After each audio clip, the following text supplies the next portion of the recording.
like to talk. You want to talk?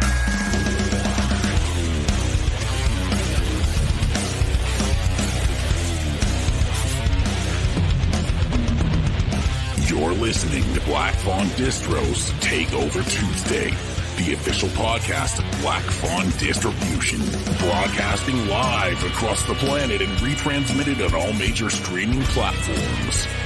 Tonight's program is brought to you in part by Wellington Brewery's Hellas Lager, Deadly Grounds Coffee, Twisted Teas, and of course Canada's #1 genre film company, Black Fawn Distribution. You wanted the best. Well, they didn't make it, so here's what you get. It's really not that bad. You weren't going to get on.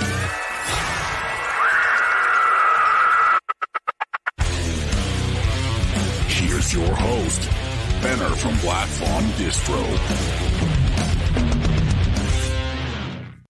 Oh my God. Hello. Hey, we're back. Welcome back to Black Fawn Distro's Takeover Tuesday. This is a special edition.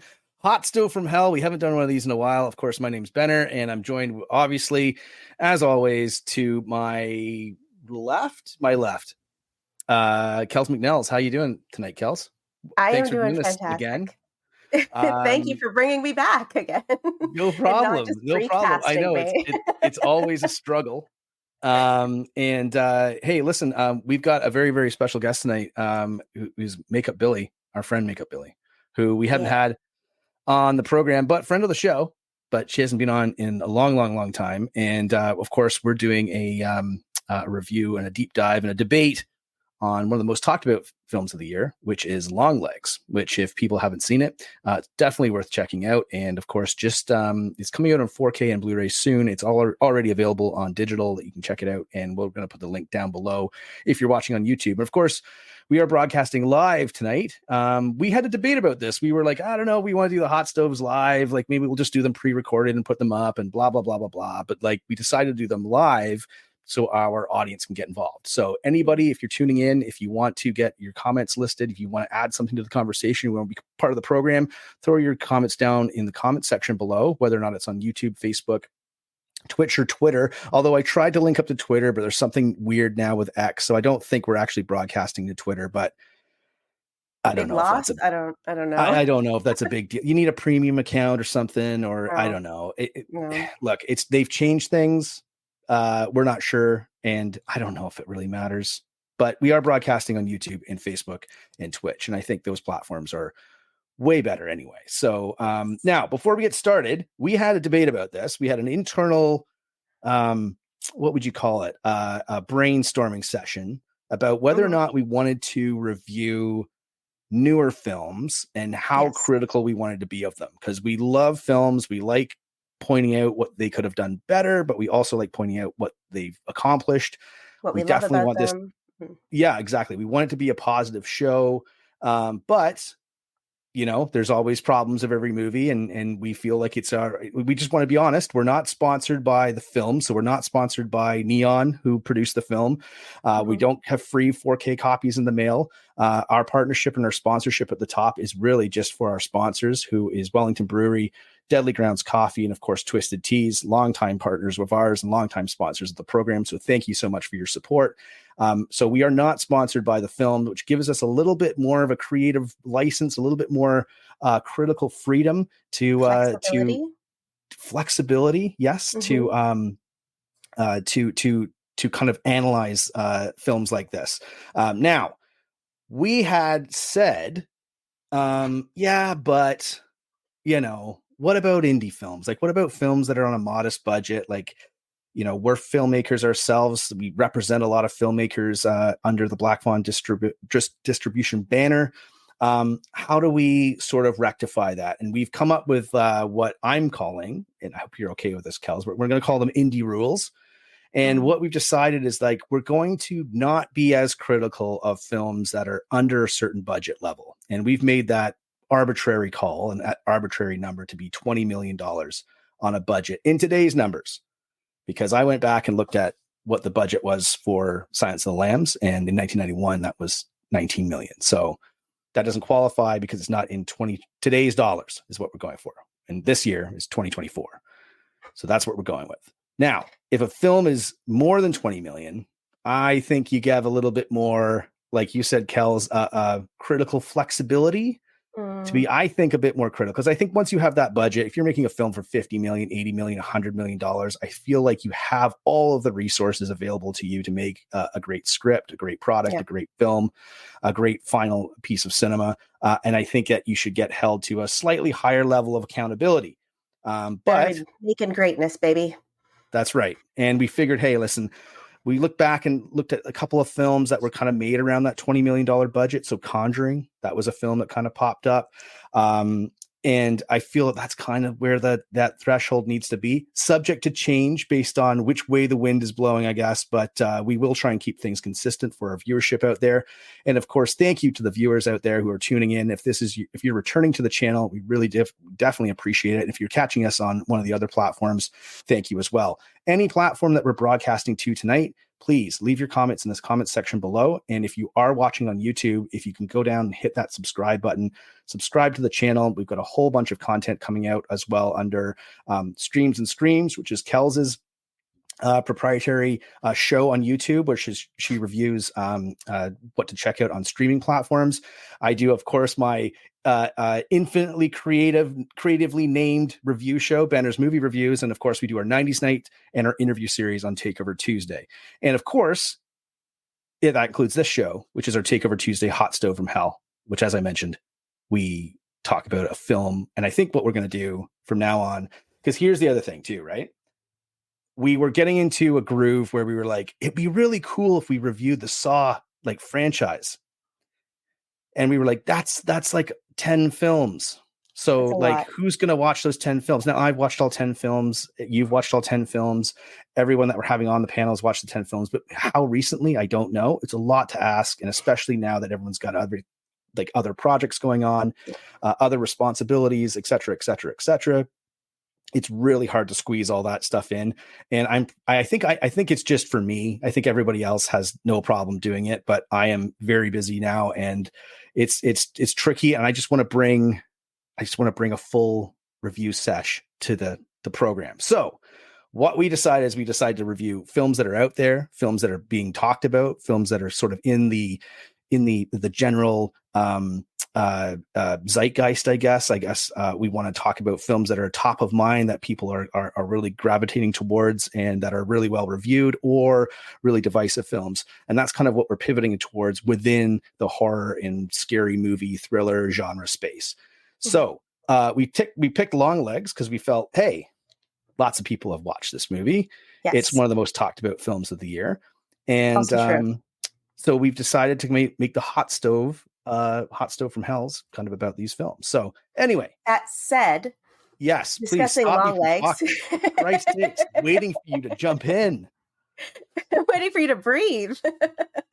I just wanted to get it out there because we're trying to do this like quick, right? Yes, we're trying to punch through. So that said, spoilers will be abound. So if you have not seen Longlegs, if you care about spoilers, maybe come back to this after you've had a chance to check it out. But if you have seen Longlegs, or if you're like, you know what, go ahead, spoil me, baby, I don't care, then hang tight. We are going to get into the meat and potatoes of this film, because there's a lot to talk about. There's a lot going on in this movie, a lot of discussion points, and we are obviously very excited about it because we're here. So let's crack it. Let's do it. And we've got some people already tuning in right now. We've got the Rogue Toad.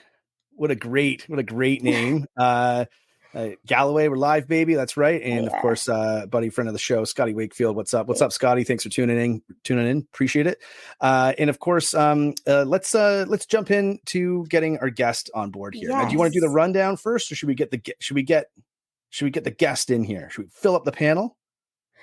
Let's do the world's fastest rundown of like the stats of the film. That we're going to bring in Billy, because I don't want her to wait, and I want to talk to her because she's so excited, and I'm so excited to see her. So let's do the world's fastest rundown, and then we'll bring her right in. Okay, I'm doing the rundown?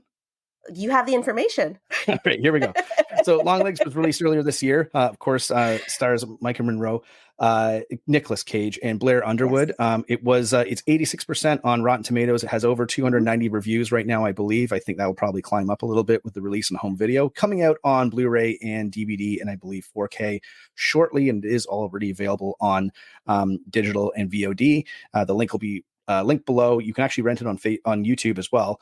So if you are watching on YouTube, check it out. Check out the stuff down below. And of course, we've got our online store down there too. Check out the Black Fawn Distribution online store while you're at it. Now, box office success. This movie, really know what the budget is, which is kind of funny. I think it's less than 10 million. They said less than 10 million. I heard as low as 3 or 4 million, depending, but let's go with less than 10. Let's say it's 8 or 9. I think that's probably fair. 3 or 4 is less than 10. That's correct. You know what? Kells, that's why we have you here, just to keep me honest about that. To keep stuff. the facts. So, massive box office success. $73 million domestically, $28 million internationally, for a total of $101 million at total box office. That's up till today. I believe it's still making money on the weekends, which is great. But over $100 million from Neon, which is the studio that put it out. Fantastically unbelievable success, and and critically acclaimed. I mean, that's all you want in a movie. Of course, great, fantastic viral marketing campaign that they did for this film, and which we'll get into. As usual, on 90s night, we usually have a drink, and we don't usually do these on Hotstoves, but you were like, oh, I got an idea. So like, what do you got over there? So I got a little excited with this idea. It's nothing special, but I wanted to make a little fancy birthday drink for the almost birthday girl. Almost birthday girl is what this drink is called. So it's got some orange crush, because it made me think of like children's birthday parties, and also this little like crushy kind of thing. Cherry liqueur, again, very fun and fancy free, and gin, because I feel like Lee Harker is a gin girl. That just makes sense to me. And I wanted to combine those things in a flavorful beverage, and I did, and it's delicious. So there we go. Okay, perfect. Okay, well, without further ado, let's jump into Longlegs, and let's bring in our guest tonight. I'm really pumped to have this person who's really near and dear to my heart back on the show. And what's amazing is that about 6 months ago, I was like, yeah, you met Vic, right? Like, Makeup Billy, right? And you were like, no, we've never chatted. And I was like, what are you talking about? Yes, you have. And you're like, no, I would have known, I would have remembered. And I was like, oh my God, I can't wait to get you guys in the same room, because like, I know you guys would gel. You kind of both like the same stuff, same films and that sort of stuff. So it's just so awesome to have two of my friends in one spot. So we figured, hey, if we do Longlegs, why don't we do that live on the air as part of Hotstove from Hell? So that's what we're doing tonight. And of course, now she is a mask maker extraordinaire. She's also a horror film, I'm going to say guru, because she reviews everything. Check her out on her own YouTube channel at Makeup Billy. You can check that out on YouTube, and I'll link it down below. And of course, hit her up on Instagram at Makeup Billy. We'll throw the information down in the scroll below. And I can't imagine a better person to talk to about this film. And also, it's just so great to see her. I'm going to bring her into the studio right now. Of course, Makeup Billy. Yo, what's going on? Oh, I'm so stoked you guys had me on for this. This is going to be great. I brought up the lasers for you. How come I can't do that? Because Kells has like the technology from the future, and she only has the ability to do things on her computer, and none of the other people. That's how she keeps everyone in their place. I love it. Now, listen, I know what you're thinking. Like, what a messy backdrop, right? Like, what's going on with that backdrop, man? Yeah. Like seriously. But I got a surprise for you. Like, check it out. Boom, Hotstove from Hell. Bam, over there. And of course, if you're wondering what that sounds like, it sounds like that. Which is either rain or I think it's listen, everyone said it will sound. Yeah, I thought it's supposed to be barbecue sizzle. You know I love meat. Barbecue. It's supposed to be barbecue sizzle, okay? Okay, fine.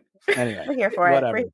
Here we go. So listen, again, if you're new to the channel, please subscribe and hit up Vic's links as well. Follow her online. She's got a ton of stuff. What are you working on right now? Before we get going on this film, like tell our audience a little bit about yourself, and hey, What have you been up to? I've literally been going a bit bananas because we're doing Frightmare in the Falls. That's the one horror convention I'm doing this year. So basically just trying to get some new stuff done. My zombie mask from literally I'm decked out in zombie. But that's one of my newest ones that I molded up recently. So I'm just trying to get my first two kind of down pat. And I got that Mr. Barlow in the back. I got two of these guys coming along. Nice. Always Very terrified me. Yeah. And I got some new concepts coming up. I've been even debating. I'm like, do I make a scarecrow? Guys, I've never made a scarecrow. It's about time, right? Sure, yeah, why not, man? What have you been better waiting time. for? And nobody's made a good horror scarecrow movie. Anyways, that's another day. But yeah. That's a project in the making is what that is. I Right? love that you're broadcasting live from the workship. I love it. It's amazing. And hey, listen, thanks for doing this too. I know we've been talking about doing something like this for a while, and with all the other shows kind of going on, we've trying to streamline everything, and I think we've finally almost got it down, right, Kells? Pretty sure. So We're jumping back there. we're getting there at least.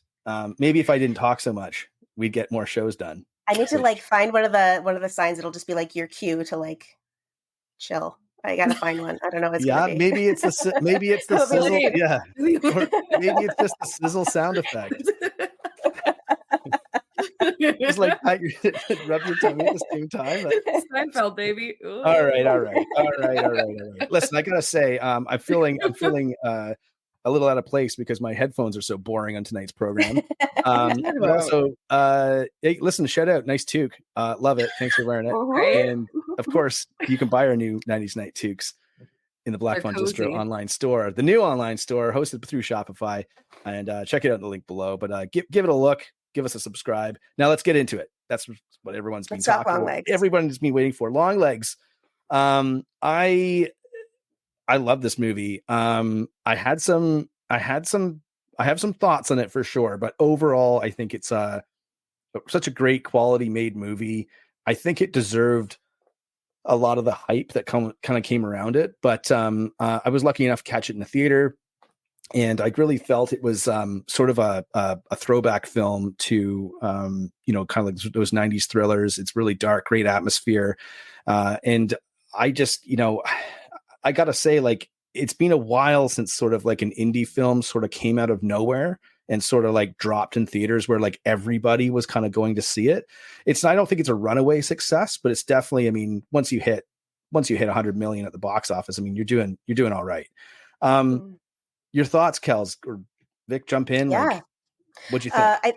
I think it's definitely a high speed success, if not a runaway success, because this film I think it made 10 million in its opening weekend. So it made back its almost or less than budget very, very quickly, which is absolutely incredible. And of course, Osgood Perkins, who I know mostly from The Black Coat's Daughter. You also may know mostly from his impressive lineage. He is son of Anthony Perkins, who played Norman Bates in Psycho, and Barry Berenson as the fantastic actress and model. So he kind of has a really great background to kind of get into film. And I imagine it was a kind of a big thing for him. But this film, I was kind of listening to an interview. He was talking about how this movie is really about his relationship with his parents.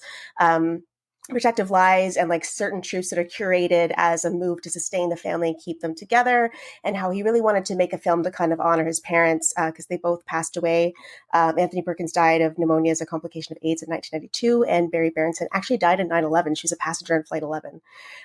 So this was kind of a movie to honor him or honor them, and it's basically sums up, it's about as bad a day as a person can have at the end of this film. It's about getting Lee to this place where she's just that's it. The devil's won. Everything's kind of big chef's kiss. So there's a lot I want to talk about with this movie, because it's just about a devil having fun doing his tricks and doing some spooky stuff, which is always awesome to see. But I want to know what Vicky thinks about it, because I'm so excited to have you here. Yeah, honestly, I'm interested to hear about this too. So yeah, the floor is yours. What do you think? Honestly, I was so happy to have caught this in theaters because, again, I live in the boonies. So to be able to even find a theater, it was an hour and a half away. Kind of show up, guys. There's literally 5 rows of seats. I'm this is perfect for this movie, right? Anyways, there was maybe 8 people in there, including us. Wow. And it was such a good vibe. Like, I was really happy to have seen this in theaters. I think the music was epic. Like, the sound design in it was fantastic. Nicolas Cage freaking rocked it. And like, I'm not going to get too deep into this because I'm sure we're going to get into it. I do think there was a lot of story holes here and there. I do. But overall, it was one of those movies that I walked out of and I was like, nice. You know what I'm saying? Like, I was happy. You know, like that. This is what I want back in new horror. Like, we need more of this. Yeah. I think something sorry, Kells, go ahead. I was going to say the fun kind of thing with the sound design, because I agree the sound design is so fascinating. And a part of that is that a lot of the sound in the film is actually played in reverse, because it kind of is kind of in honor of like the satanic panic. And when you would hear about like playing music backwards and getting subliminal messages put in through movies. So they played around with that idea a lot. And they played around with the concept of like having subliminal messages played backwards.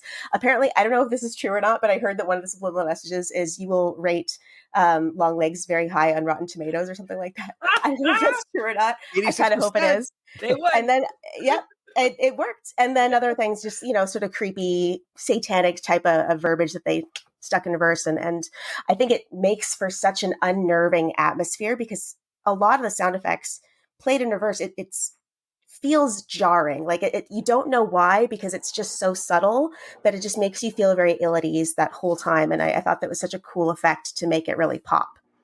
Mm-hmm. Yeah. You know what? It's one of the things that we always talk about, especially on, you know, on our other programs, like 90s Night in particular, right? Kells is like, you know, not knowing where a movie's going to go. And I think like we live in this time where seeing an original movie, and it's probably one of the reasons it connected with audiences, or at least got audiences interested enough to buy a ticket and put, you know, butts in seats. That's what it's all about, right? And we'll get to the marketing in a bit, but I feel like the overall thing was like halfway through this movie, I had no idea where it was going to go. I was like, oh, this feels like this feels like that. I couldn't stop thinking about it after the fact. And yes, there are some plot holes we'll get to. Maybe they aren't plot holes. We don't know, because I'd love to go back and watch this movie a second time, a third time, a fourth time, just to kind of piece things together. I also love, I couldn't help but like think about, you know, like Micah Monroe is awesome in this film, of course, you know, as well as Nicolas Cage, as well as Blair Underwood, who, you know, Blair Underwood's like a working actor too. Like he's in a ton of stuff, but he was also in a movie way back in the 90s called Just Cause, which is a fantastic thriller. If you haven't seen that movie, check it out. It's amazing. You know, I had the sense where I was like, I like the vibe of this. It's weird. I'm interested in the character. I'm interested to see what her backstory is. I'm interested to see how she's going to solve this case.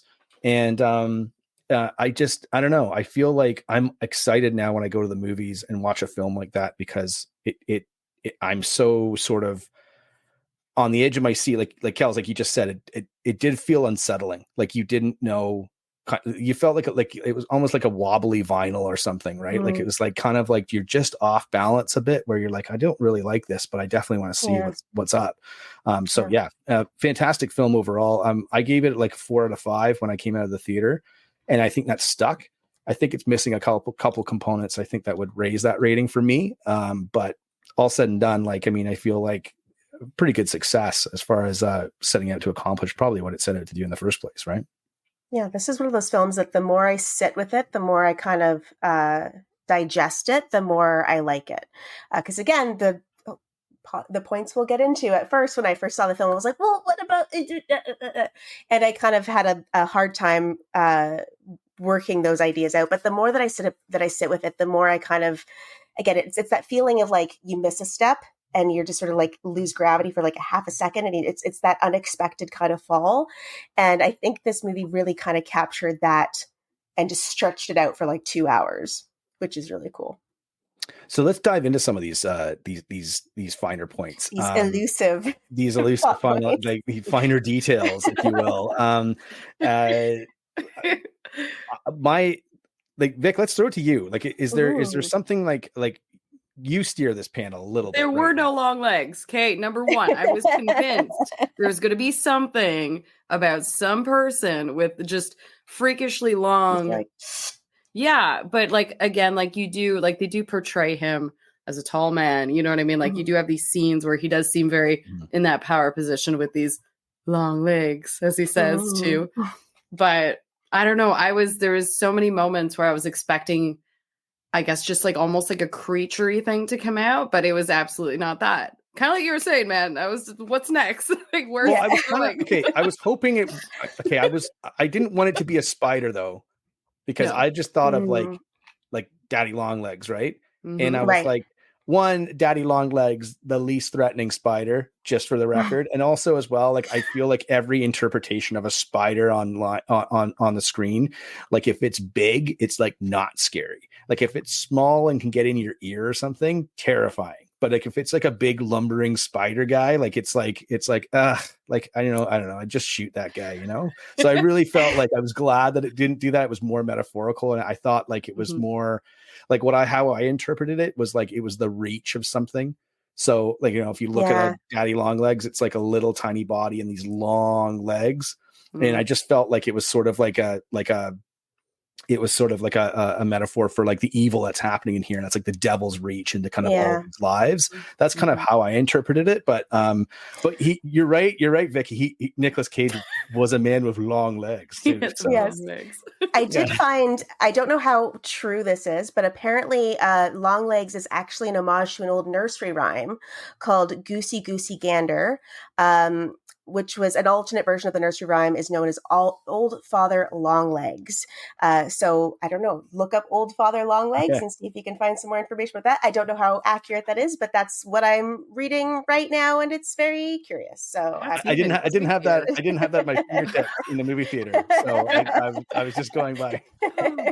I was like, wait a minute, I know this nursery rhyme.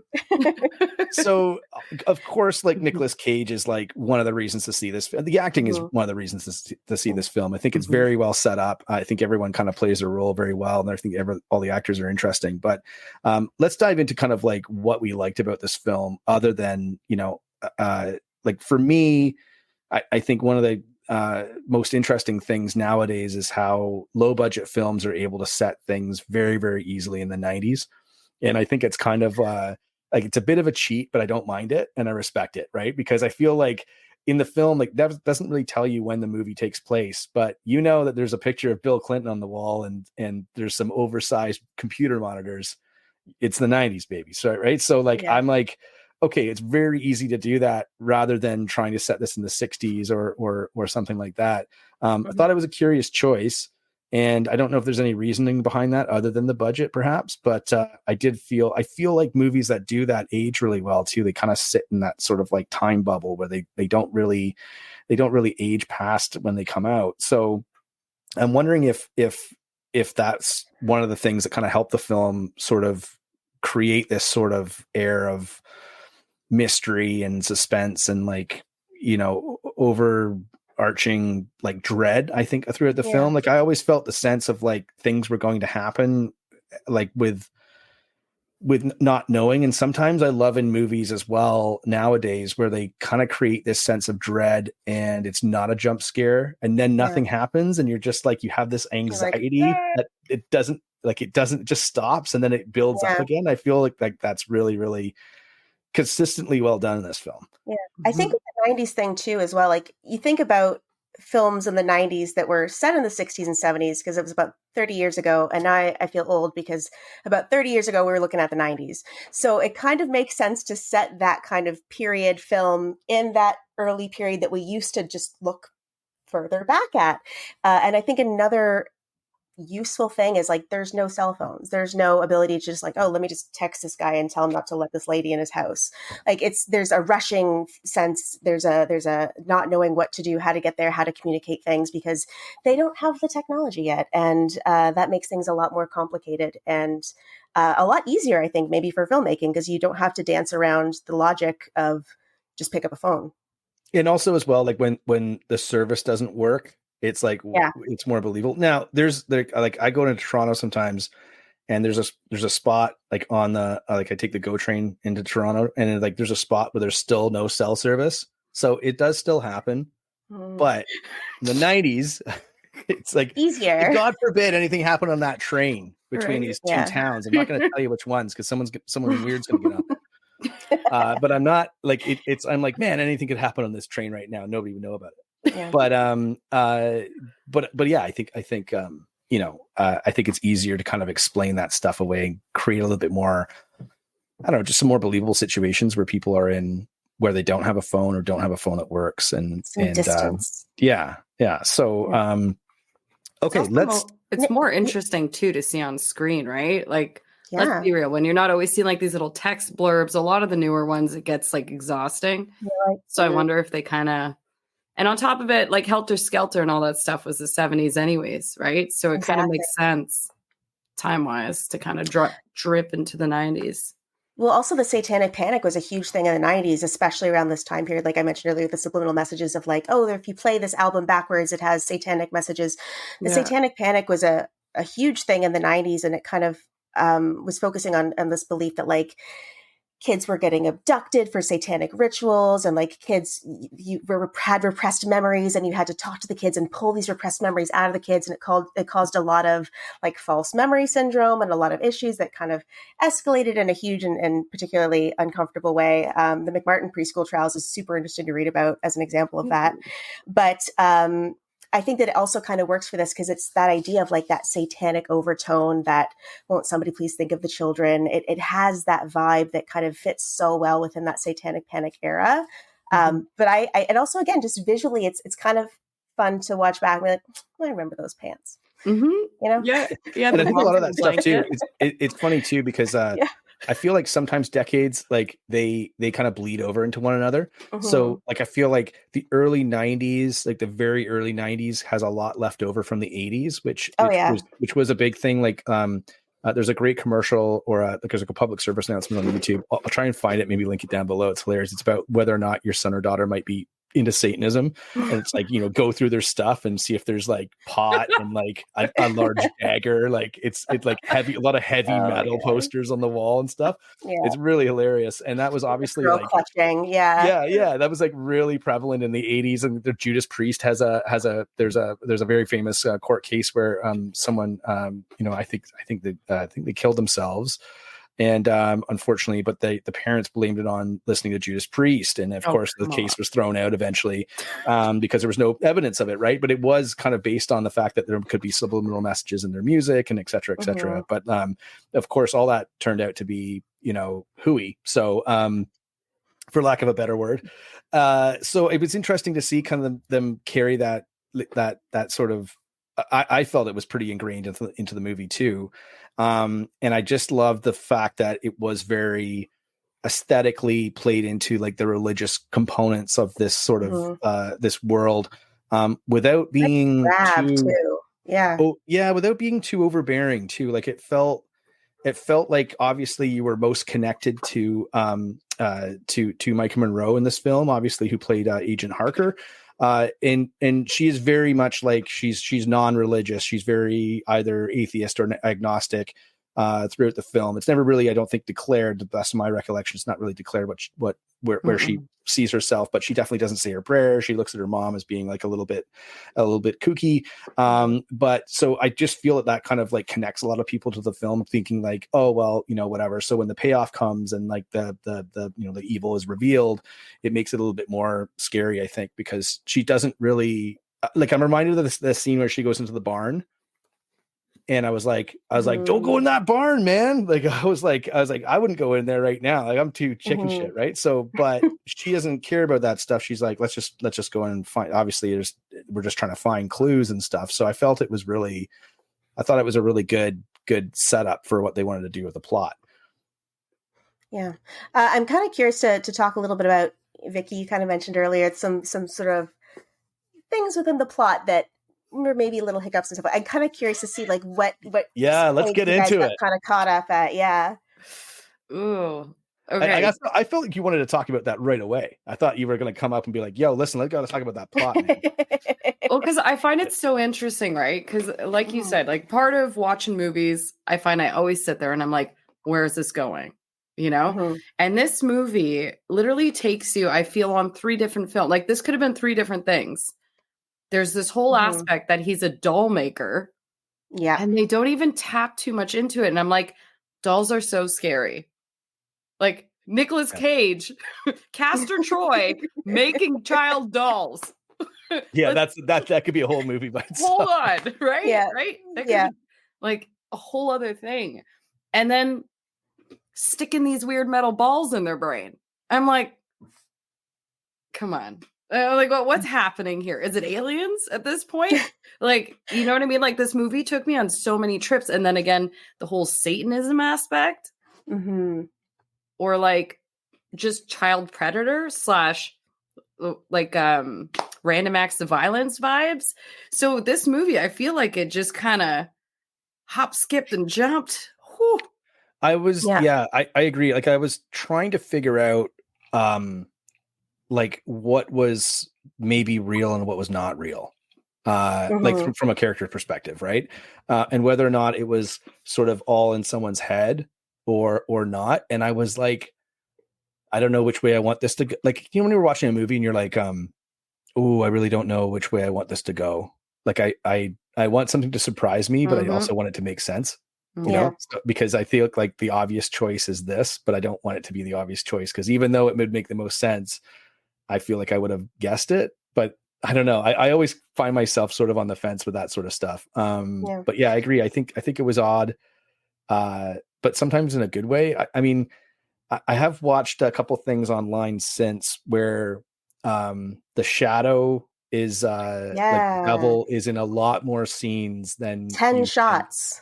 Yeah. There's like apparently 10 shots he's in the background, like subliminally you can't really see him, but he's there. In some films, like some movie theaters are like sometimes they don't replace their like their bulbs as much as they need to in the projector. So some films will look a little darker than they should. And it's sometimes hard to tell. So there's definitely 2 or 3 scenes. Obviously, when the shadow's at the window, when Nicolas Cage is in the basement, like there's obviously times where you're like, oh yeah, that's obviously the devil or some dark entity or whatever. But there's other scenes where I didn't actually realize that it was in the room, and apparently it is. So I thought that was really, really well done, and I'd love to watch that again just to see if I could pick up on all those. But I also Easter felt. eggs. Yeah, but the only thing, like I thought the scene where so when Harker's in her house and she gets the note, the letter, or no, sorry, just before she goes out, she sees somebody outside who was obviously supposed to be Nicolas Cage, and then she goes outside and then she sees him walking around in her house and stuff, and so creepy. Terrifying. Like, and it's so well done where it was like, and that's a great example of just like the tension's kind of relieved, and then like, oh well, look at that guy, like like. And I also love like movies where like you see a shot and like you have to actively scan the whole every corner frame, because you're like, I know something's there, and I know I'm not thinking something's gonna move. He did that a couple times, and but again, I was like, oh, well, is he just a serial killer, or is there something more nefarious going on? So I feel like a secondary watch would kind of maybe bring a few things around. I don't know, just a bit more clarity, I think. I don't know. I'm not sure, because I did feel like I'm with you, Vic. Like I felt like it was like, it still felt cohesive though. It didn't feel like it was 2 movies jammed together or anything, but it did feel like it was like, at a couple of times I feel like there was a lot going on. Yeah, it's a bit of a mystery ride that way, because like you're taken in a couple different directions, and ultimately like you're all leading to the same place. There's a couple little things that I was like, wait a minute. Like the one of the early scenes with Harker when she says, oh, you know, he's in that house, and they have that very amazing Silence of the Lambs-esque, which is great that they do that early on in the film too, that they have that great like little tip of the hat to the basement scene in Silence of the Lambs when she's going around trying to find Buffalo Bill.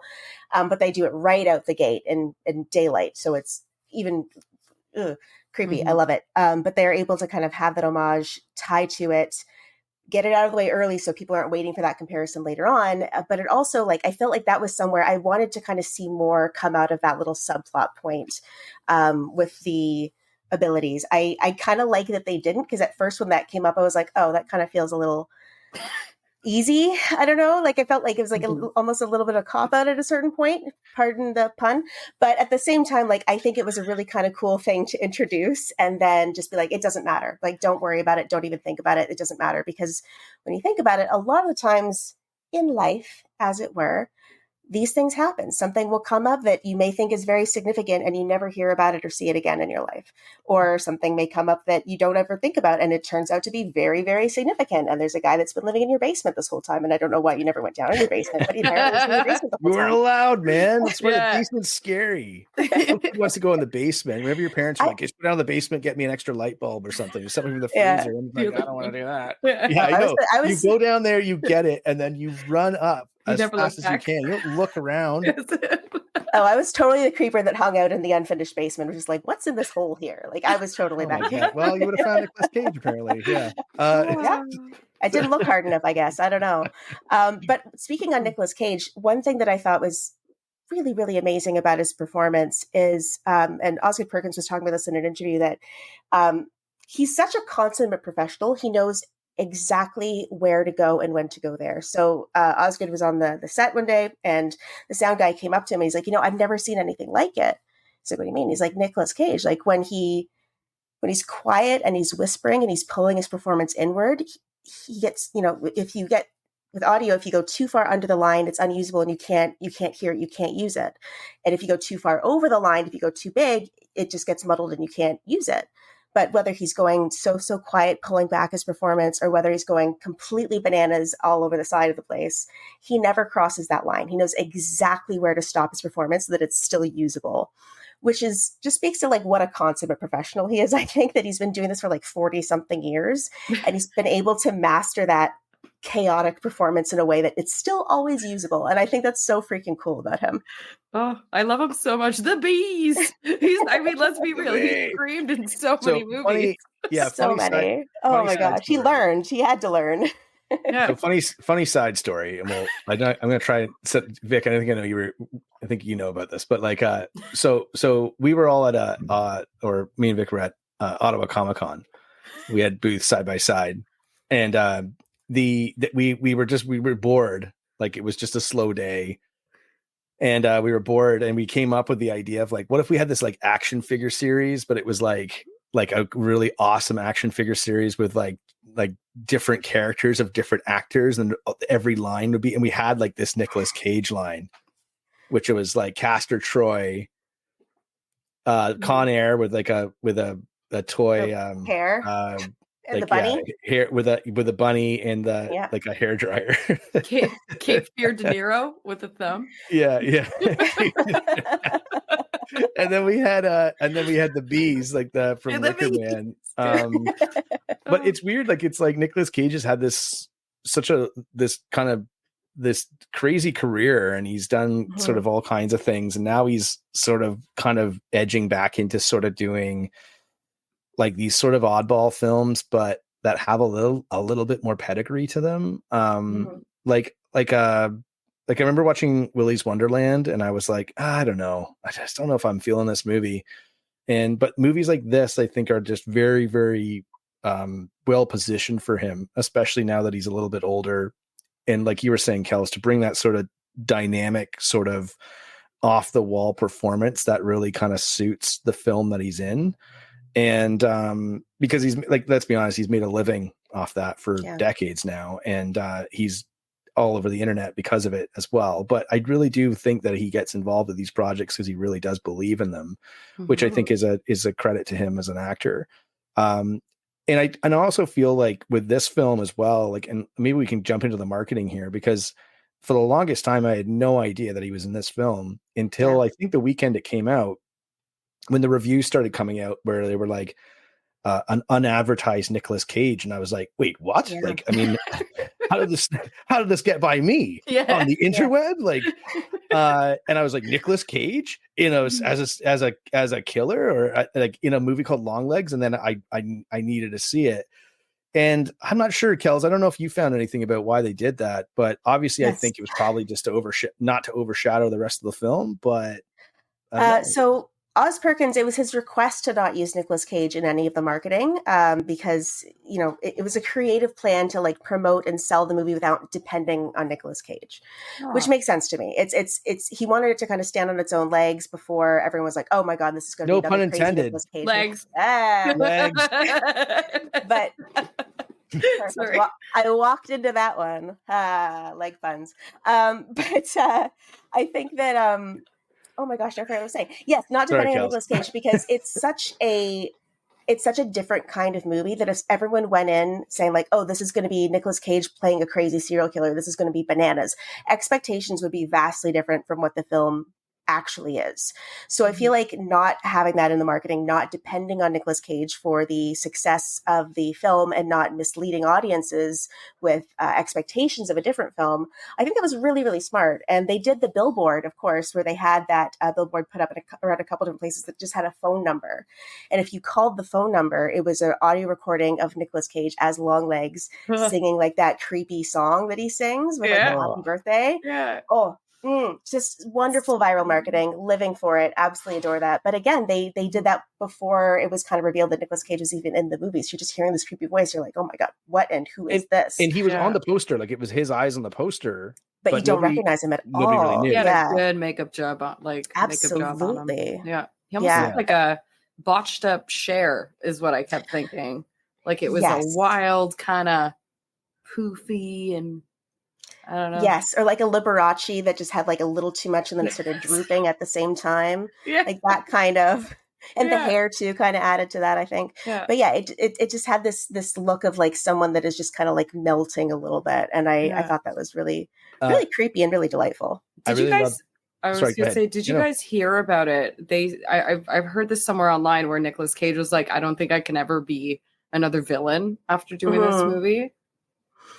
Yeah, he said that he doesn't want to do another serial killer because he's like, I've done it and like I don't want to play somebody that hurts people. Yeah. And he did this movie as like a tribute to his mother. Both him and Oz Perkins, they did this as a tribute to their moms. And I think that was kind of a selling point for the film for Nicolas Cage, was understanding the kind of intent behind the film and also just reading the script, because like the script is so interesting. Like I can't imagine like getting this on your doorstep and being like, oh, okay then. So yeah, that's a good point. So I think that this is kind of the perfect thing to fall into Nick Cage's lap, because I can't imagine anyone else doing that character. That's a good question. Who would you place there? Yeah, I could think of a couple people, but yeah, I think it's more interesting that it's Nicolas Cage. Yes, because I think part of the fascination with it too is that it is Nicolas Cage and he's so unrecognizable, but he's also so like quintessentially Cage in his performance, while also just allowing that unhinged nature to sneak out a little bit, which he does so well. Like we were saying, like he plays those characters so well, and he knows where to go to the line to stop at the line and where to go to the other side of the line to stop at the line. So I think it was really cool. But his whole look, like Maika Monroe was not able to see him at all until their interrogation scene, which was Nicolas Cage's last day on set. And so she had never seen him at all until they shot that scene. Wow. And she was wearing a microphone on her shirt. And apparently, when she was having this conversation with Nick Cage, her heartbeat, her initial heart rate was 76 beats per minute. When the scene ended, it was 170 beats per minute. And you can hear through the microphone, and they use some of that audio in the trailer, which is really cool. They like picked out her heartbeat and used some of that in the marketing, which is really nifty. I love, like, obviously Maika Monroe was in It Follows, another film that was like super low budget that had such a great premise and did mind-numbing box office numbers as well. Awesome to see that movie get a sequel. We'll talk about this movie potentially maybe having a second part as well at near the end of this broadcast. I feel like the one scene that I knew I was getting, I feel like, and Kells, we've talked about this on 90s Night a lot of the time, or a few times too, is that just, you got to wait till you get to the monster, right? Like the monster isn't right out of the gate. And, just kind of like, I felt like the scene where he goes into the hardware store, I thought was brilliant, because I've worked a lot of customer service jobs when I was younger, and like you do always see some guy roll in, and you might like, and you're like what's that guy up to back there? And then you're like, whatever, who cares? And then like usually it's not Nicolas Cage from Longlegs, right? Yeah. It's just some guy, but like you never, like, you might not catch them. You catch them out of the corner of your eye. You don't really see them come in. And I just thought it was like a really cool way to sort of express the fact that, okay, here's this guy, it's Nicolas Cage, but you don't really see him, like when he's doing like over the eye thing, you can't really see his face is still covered. Yeah. And he's kind of weird and he's creepy. And then that cuts to the car scene. And I was just like, oh my God, this is going to be awesome. Like, at least I'm so invested, because I feel like the way they set it up in this film is that you really do get invested with Harker right off the bat. She seems very interesting. And again, I think how they set her up, like, is that she is like, there's a lot of has been made. I read some reviews online too, saying like, for reasons that are maybe disclosed in the movie as the plot goes forward, but like she seems to be maybe on the spectrum a little bit. And she's very quiet and she's very secluded and very likes to be alone. She has a fractured relationship with her mother already. That's that type of thing. And then foiling that in mirroring or positioning that with Nicolas Cage, who is like completely off the deep end. Like, I feel that it makes for you're like, God, I want to see what's happening in the second act, third act. Makes you become really invested in the story. Now I will say this about Harker.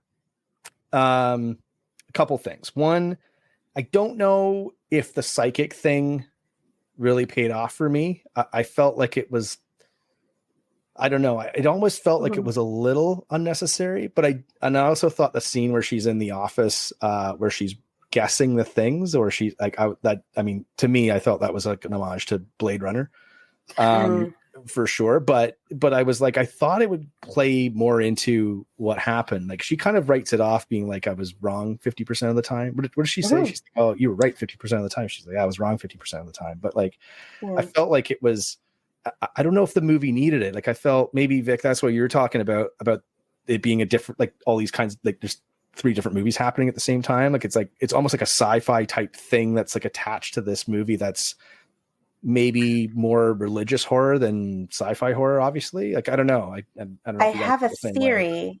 I have a theory that just came to me, actually. So again, we've mentioned spoilers are a thing here, so I'm just going to talk about it. Spoilers, but the whole spoilers, we know. So like the whole relationship between Harker and this devil demonic character that is sort of like essentially protecting her in a way, and having these sacrifices to kind of keep her protected and keep her going. What if that's just that the little psychic moment is just someone stopping and going, don't go in that house, because we've got a job to do. You've got more dolls to ship out to people's houses to get more families coming to me. So what if that's the reason that it just stops in once and then we don't see it again? Because it's sort of not divine intervention, but supernatural satanic intervention, perhaps.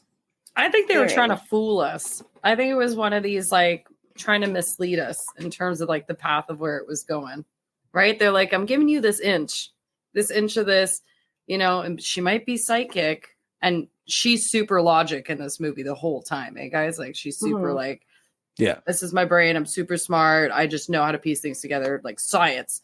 And then you literally have that moment where it's like, she just connects it. It's like, listen, Linda, you were there for like how many hours and you figured this out? That's when it's like, we got to the end and I was like, obviously this is all like, what do you call it? Like suppressed memories coming back to her.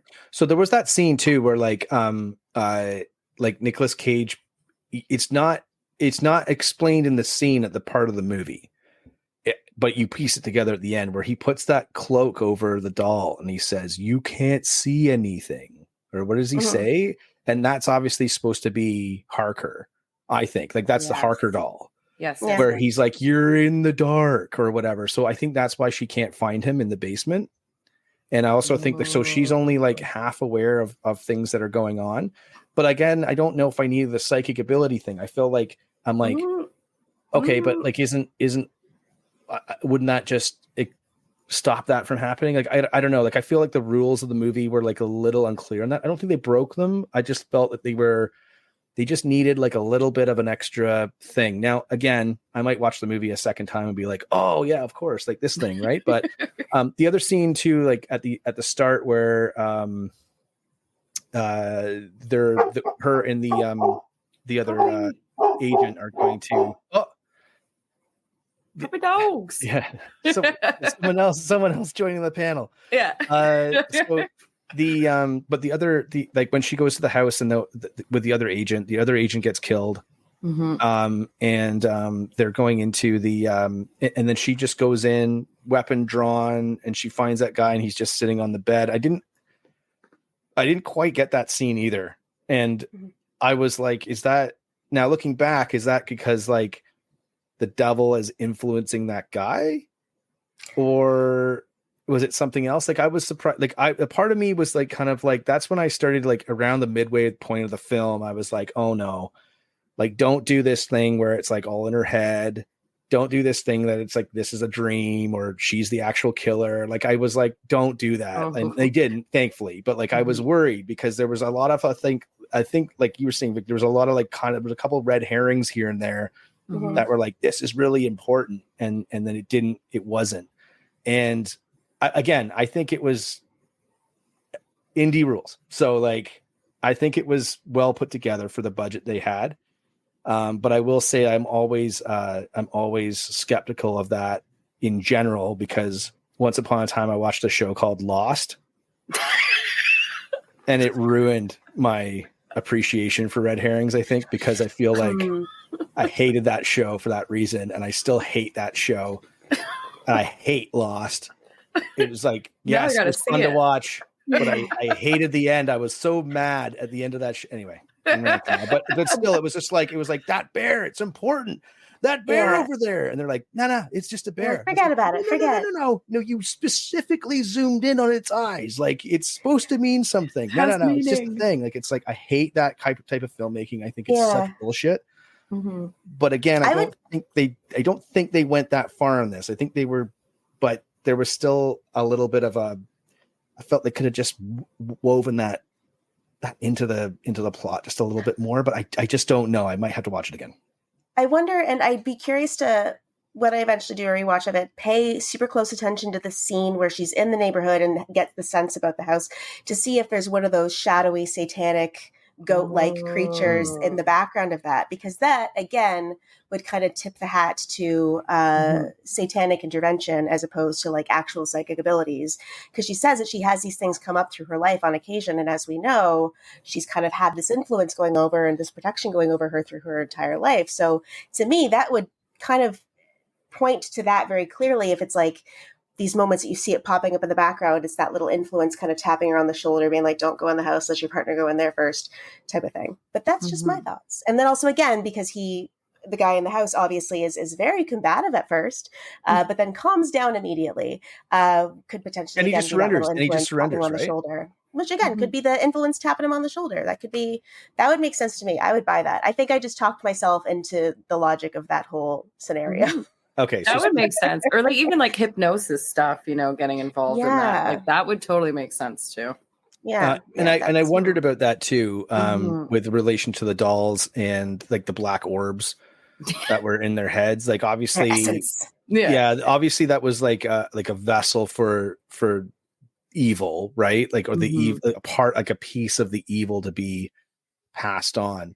Talking about plot points. Yeah, you might disagree. But hold on, let me finish. Let me finish, Kells, for the love of God. For the love of God and all that is holy.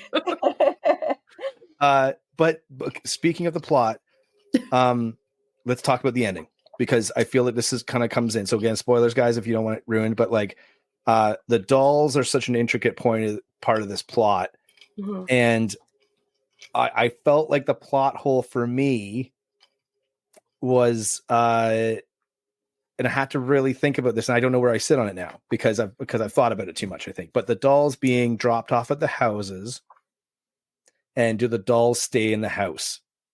because I felt like when she puts together the thing, what is the thing that she figures out about all the I couldn't remember.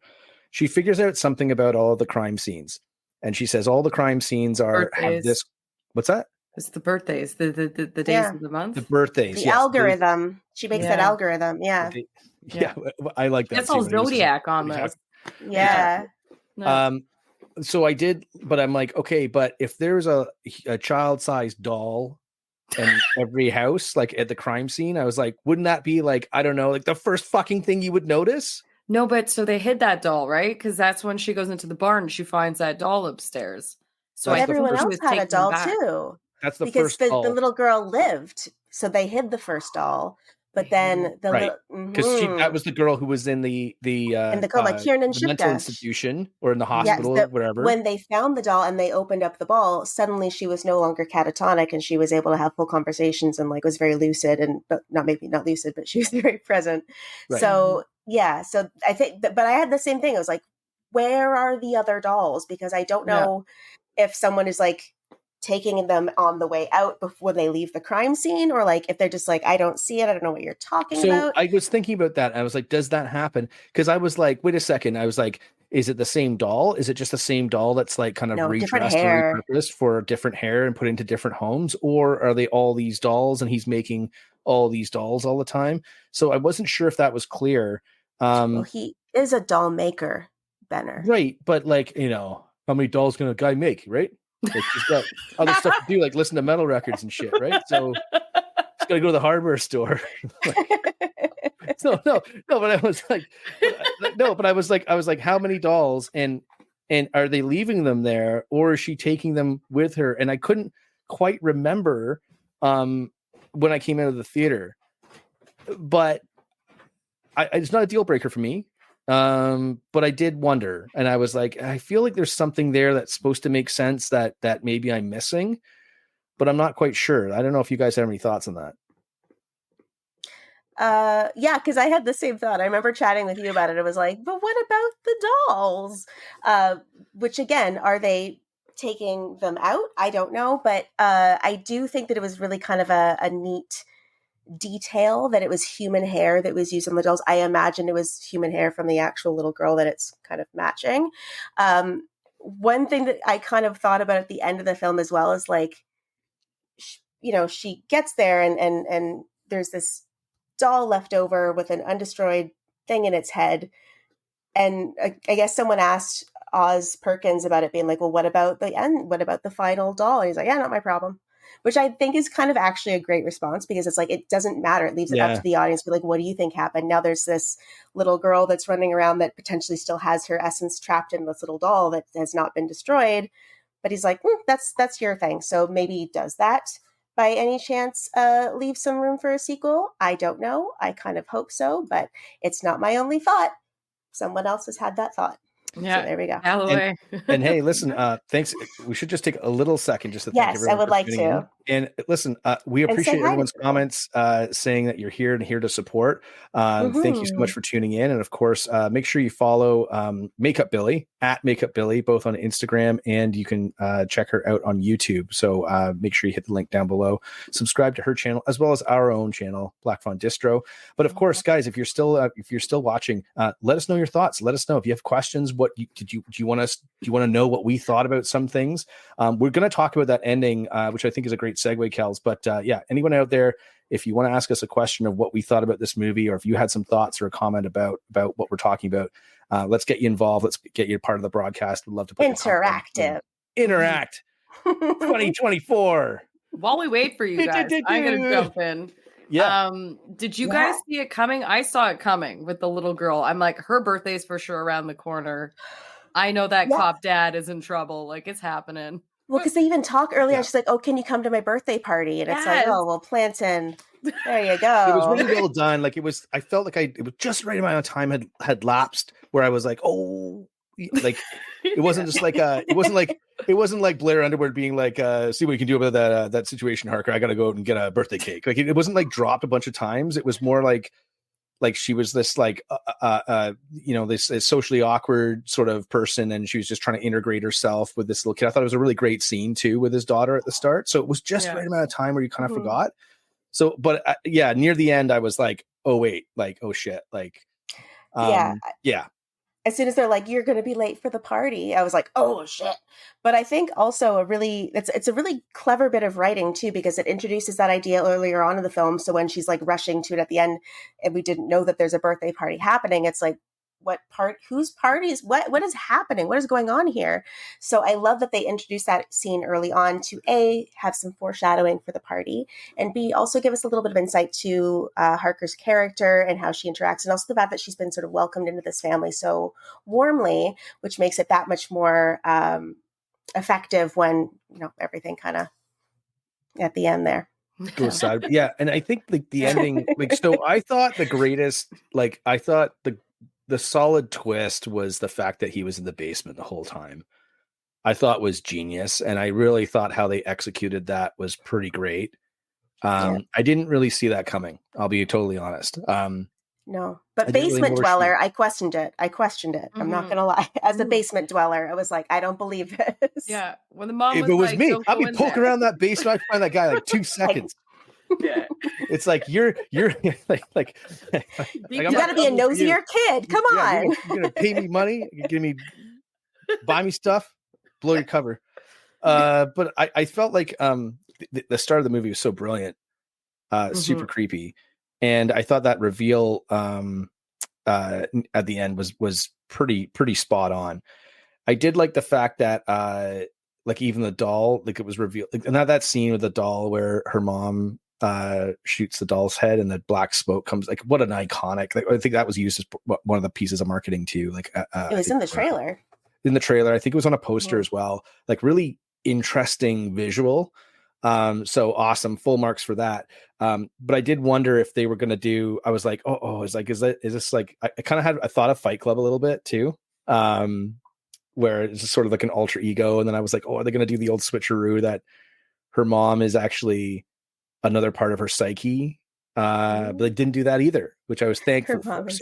So although I agree, Vic, that like there's some red herrings here that I think have varying degrees of payoff, I do feel like they sidestepped these big cliche potholes. Oh yeah. And they didn't fall into them, which I was thankful for, because I was like, it just, every time a movie does that, I feel like I become more invested in it. Right. Like, I'm like, oh, I'm glad you didn't choose the sneaky, silly way, like the cheesy way to do this. So now I'm like more interested to see what you've come up with. And I feel like the ending for me, I feel like the reveal of him being in the basement the whole time was such an awesome reveal. That whole sequence was fantastic. And then when she gets to the house, I felt like this movie needed an extra scene. And I don't know what that would be, but I did feel the ending felt like a bit rushed for some weird reason. And I had a lot of thought. So this is what I got from Kells. I messaged Kells is going to see Longlegs, right? I hadn't seen it yet. I didn't catch it opening weekend. I went to see it the week after. And I texted her. I said, hey, did you see Longlegs? And she goes, yeah, I did. And I have thoughts. So go see it and we'll talk. That's what her text was. And I was like, I was like, what does that mean? Like to quote you, Vicky, I was like, oh no. No. So I was like, but I really enjoyed it, but I did feel like the ending was like, and it's one of those things where I wished I hadn't listened to like the director's explanation. Like sometimes I feel like it's like, sometimes I really want to know what the lyrics of a song mean and where they came from. And then sometimes I just don't want anyone to ever tell me. And I kind of like those artists that are sort of like, well, if I tell you where the lyrics came from, you're going to see them in a different light and the song's not going to mean the same thing to you because it's going to like someone will not like the song anymore because the lyrics come from this other place. And I kind of felt like the interviews around there were kind of a little bit like that. It's almost like they didn't quite know how to end this movie. And I felt like they picked an ending that was pretty solid, but that left a lot of questions hanging in the balance that I thought. So my perception of it was that it didn't matter who she killed, that the evil was somehow lurking and was going to haunt her. Like, and I kind of thought as well, speaking of if there's a potential for the sequel, I kind of almost felt like she was the new Longlegs. Like she had become this evil entity that was now plagued by the entity. That's kind of what I felt like. So the idea that her mom was going around, her mom had made the deal with the devil to keep her alive, and that, and so this has gone on for years and years and years and years and years. And then I felt at the end where she couldn't really save anybody other than the little girl, and the only way to keep the little girl alive is to start killing more people. And that's why the little girl is the new Lee. What's that? What if the little girl is the new Lee, and that's why they still have the doll? Oh, that's so yeah. That's that exactly. So that she would basically take the place of either Longlegs or take the place of her mom, as this sort of like virtuous killer that would have to do this in order for like the greater good or whatever. I was a little perplexed, like and so when I think the director came out and said, well, it's just the devil and he just wants to fuck with people, and like, and I was just like, no. Why need more? Don't say that out loud, because like obviously he's the devil, man. But I just felt like it needs to be more nefarious than that. It needs to be more like, I always feel like the devil, as far as like a cinematic projection of what that is the breaking of the human spirit, of the breaking of someone's individuality or their self-worth or their moral compass, like the absolute like smashing of that, not just like fucking around with people. Like I really do feel, and it's more than just killing and death and manipulation. I really feel it's like the breaking of the human spirit and the soul is what the devil's interested in, right? That's just how I view it. But I mean, it's all about getting Harker to the place that she shoots her mom in the head. Like that's the flourish. That's the breaking someone down to their I saw the devil moment of just like, haha, I got you. In my opinion, that's kind of how I saw it, is like, if you're looking for like something where he can do this big like finishing move and like finish him type of thing, like that seems like the big like emotional finish him. Yeah, that's the big emotional Mortal Kombat finish him. That's when his legs get really long. Yeah. Is that the end of the movie? That's his finishing move. Yeah. Turns into Del Slim. It's a wild time. Exactly. I would watch that movie, actually. That would be pretty great. Let's throw to a question we have here. I want Vicky to start on this. Have you seen the director's other films, and how does this compare if you have?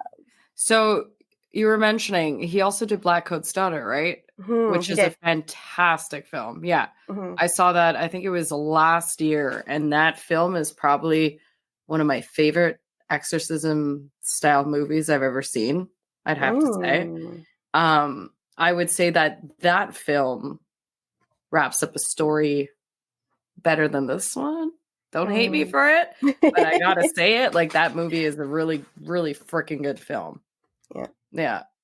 It feels like thematically very similar to this as well. Like, I get that he really kind of seems to like to dabble in like the dark and satanic, and I love that. I think that's amazing because it's a really interesting topic to dabble in. So Black Coat's Daughter, I agree. It's such a fascinating kind of multi-layered film that kind of jumps around a little bit, and you don't really realize it's been jumping around until you're like, oh, it clicks in. You're like, oh, that's cool. But Hansel and Gretel I saw, and I was like, I wasn't really sure what to expect with that one. It's fine. I enjoyed it. Hansel and Gretel I thought was good.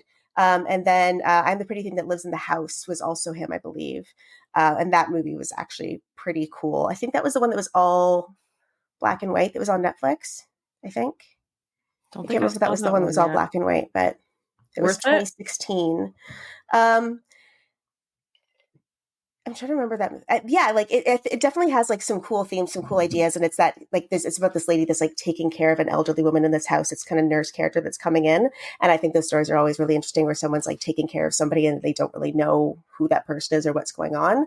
So I liked that. I agree that, with this comment here, I can't get my mouse, that Hansel and Gretel was visually amazing. It looked so freaking cool, that movie. So I think he also has a really good eye for visuals, Oz Perkins. Totally. Yeah. Better, have you seen the films? Yeah. No. This is my first introduction to this guy as a director. So I got to check those out for sure, because I really did. I really did like the style of the film, and I felt like there was like equal parts influence, obviously, from the 90s thrillers, Silence of the Lambs, obviously, which personal plug for me and Kells, we just did our 90s night episode on Silence of the Lambs. It's a super in-depth analysis, but we did talk about that and how influential that movie has been for 30 years, where people don't really know how influential Silence of the Lambs has been as a film on all these other filmmakers. But shades of Seven, a lot of shades of the X-Files, I thought, especially those episodes that dealt with sort of like any sort of like religious or satanic kind of component.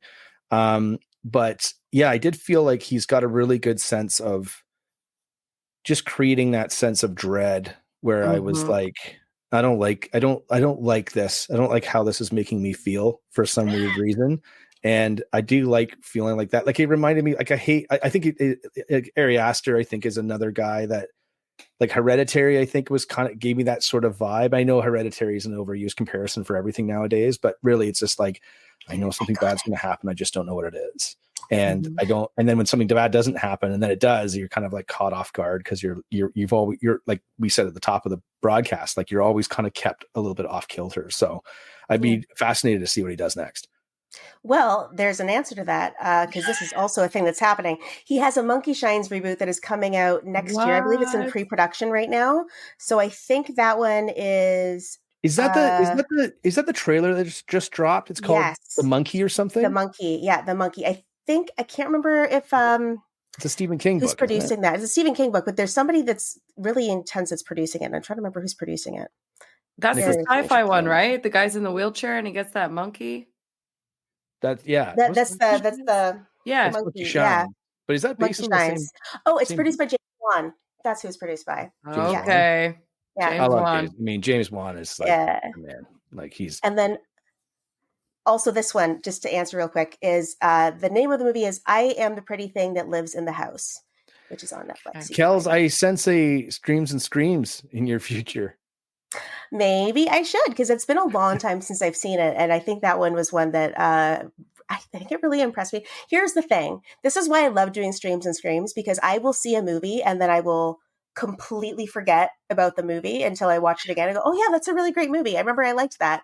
So I get to enjoy it all over again for a second time. So that's why I really enjoy doing Screams and Screams. I'm like, oh my God, yeah, I really like that movie, but I don't remember a damn thing about it. So let's go revisit it. And that's usually what happens. So I will go back to I'm the Pretty Thing That Lives in the House for that reason. You gotta see Leprechaun in Vegas. I think it was two Leprechaun 3. Yeah. Leprechaun so good. My favorite. Oh, in space when he I think, oh my God. Dude, we're just going to clip this part and we're like, check out the sneak preview of our episode on Longlegs, and it's just going to be you guys being like, Leprechaun in Vegas? Leprechaun. I just wanted to get back to the ending of this film, because I really feel like this is like the touch point for me, is that I always say the ending of your film is one of the most important things of the movie, because it's the last thing that people see before they leave the theater, and it's the first thing they think about. It's movie gymnastics. You got to stick the landing. And I think this movie did an okay. Like, again, it's kind of like, because it has that. I think the twist is really good, and then it has this ending at the end, and I wasn't quite sure. Like, I think I still like it. I'm just not going to watch any interviews with Osgood Perkins. Mm-hmm. But maybe that's just his way. Who knows, right? Maybe it was taken out of context. Maybe it was just a bit of a sarcastic comment. Who knows? But I felt like there was something else going on with that. Like, it was such an overarching evil that lasted for decades. I didn't think that it didn't feel to me like the movie was over. Like, the story for those characters was over. And I felt like my biggest concern, and again, I gave it 4 out of 5. I highly recommend it. I'll be buying it on 4K. But I couldn't help but think like the ending was just a little bit like, she doesn't save Blair Underwood. Like, she shoots him. And I was like, but it doesn't, I don't know if that guy's dead though. That was kind of left up to interpretation. But I did feel like like at the end, it would be it was like almost like there should be an extra scene or something where they come and they try and figure out what's happened in this house with all these dead bodies, right? Because how are they going to explain that? She would be the one to be able to explain it. And I felt like the thread throughout the movie was like, who do you trust to let in your home? That's not necessarily couldn't necessarily be trustworthy. Not that this movie had any like sort of like hidden messages or anything, but I felt it was interesting that it was like she worked for the church and people would let her into their homes without asking any questions. And I felt how that connect to her being an FBI agent and being let in people's homes without any questions. And I kind of felt like if she was the new Longlegs, she could probably easily do that and bring in a piece of evidence, quote unquote, which is like maybe one of the dolls. And then the doll influences the family to kill themselves. So speaking of which, is there a sequel? I don't know. I kind of feel like there should be, but maybe not. I understand that there probably wouldn't be. You don't want a sequel? I never want a sequel. Here's the thing. You were just talking about Leprechaun 3. Well, like there's exceptions. There's franchises. That is a different story. But here's the thing. So this is where we have the counterpoint of the episode, because I have a disagreement when it comes to how movies end, and I will get into that in a minute. Okay. But there are certain films that I feel like, and this actually maybe kind of goes a perfect segue into it. I feel like as audiences, sometimes we get spoiled into having our hand held with an ending. I love it when a movie just like ends and you don't really know where it's going next, because that's reality. That's more real than everything being tied up neat with a bow, riding off into the sunset with your new partner that you fell in love with while you were stopping a speeding bus from crashing into whatever. Well, I'm not asking for that ending. No, but my point being is that I feel like there's a lot of interesting ideas that come with like a movie that has questions unanswered, a movie that has untied up ends, a movie that leaves you thinking, well, what do they do now? I think that's exciting. And I love to see that in films. And nothing brings me more like disappointment than when you have a movie that I think ends so perfectly vague and so open-ended that gives you a lot of questions, makes you curious to think about it more, continues that conversation on to then have a follow-up sequel, be like, nope, this is what happened. I would much rather not know. I would much rather be like, who knows what happens with Longlegs? Is it going to be Harker and Ruby, or is it going to is this stops here? Is she going to solve all these other things? I like not knowing. I like that it's not my story, it's her story. And I really enjoy having that be open-ended and be open to interpretation. And I feel like a sequel would really take away from that. But that's even if the sequel was called Longer Legs. If it was Longlegs in space, then maybe I would go for it. Longest legs would be the one in longest space. Legs. So long. The longest legs. He's reached so high. Yeah, so long. But Vicky, I wonder what you thought about the ending as well, because I want to be our tiebreaker here on this. Do you think? I mean, I'm sorry. Just for clarity, I'm not saying I don't think that this movie needs a sequel either. I'm just saying I am still kind of interested in like Harker as a character, which is a testament to the film, right? It's like it's not like again, leaves you asking questions, makes you think about it, right? Yes. Vic, what's your take? Brains. So like I completely agree in the sense, like when we're talking about hand holding in films, I hate that. I hate when a movie is like, oh my God, this is why it happened. And I do feel like this movie started to spell it out near the end. And I was like, you don't need to show me the mom doing her runs. Like, I get it. You didn't even like, you already spelt it out in some other scenes, but they do try to take you on that. Well, this is why. And then you're there. And I was like, sorry, Vic, not to interrupt, but I kind of feel like that's what like kept rolling my brain around to that plot point was the idea that, like, wait a second, is she leaving the dolls? Because if she just explained it and not had these like flashbacks, I feel like I don't know if I would have thought about that. I think it's because she was carrying that big box. And I think in my, as much as I want to say to everyone watching that I'm very much like, when I'm watching the movie, in my head is like, that's an awfully big box to be lugging around, right? And I'm sorry, I just can't.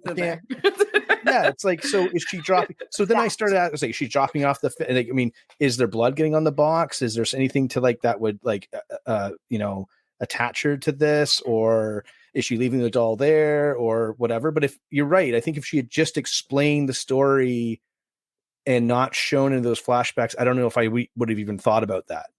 I would have just been like, well, there's information I don't know because she's an untrustworthy source of information, but I am still going to believe what she's telling me. So yeah, that's an interesting point, because I don't know if I would have put that together.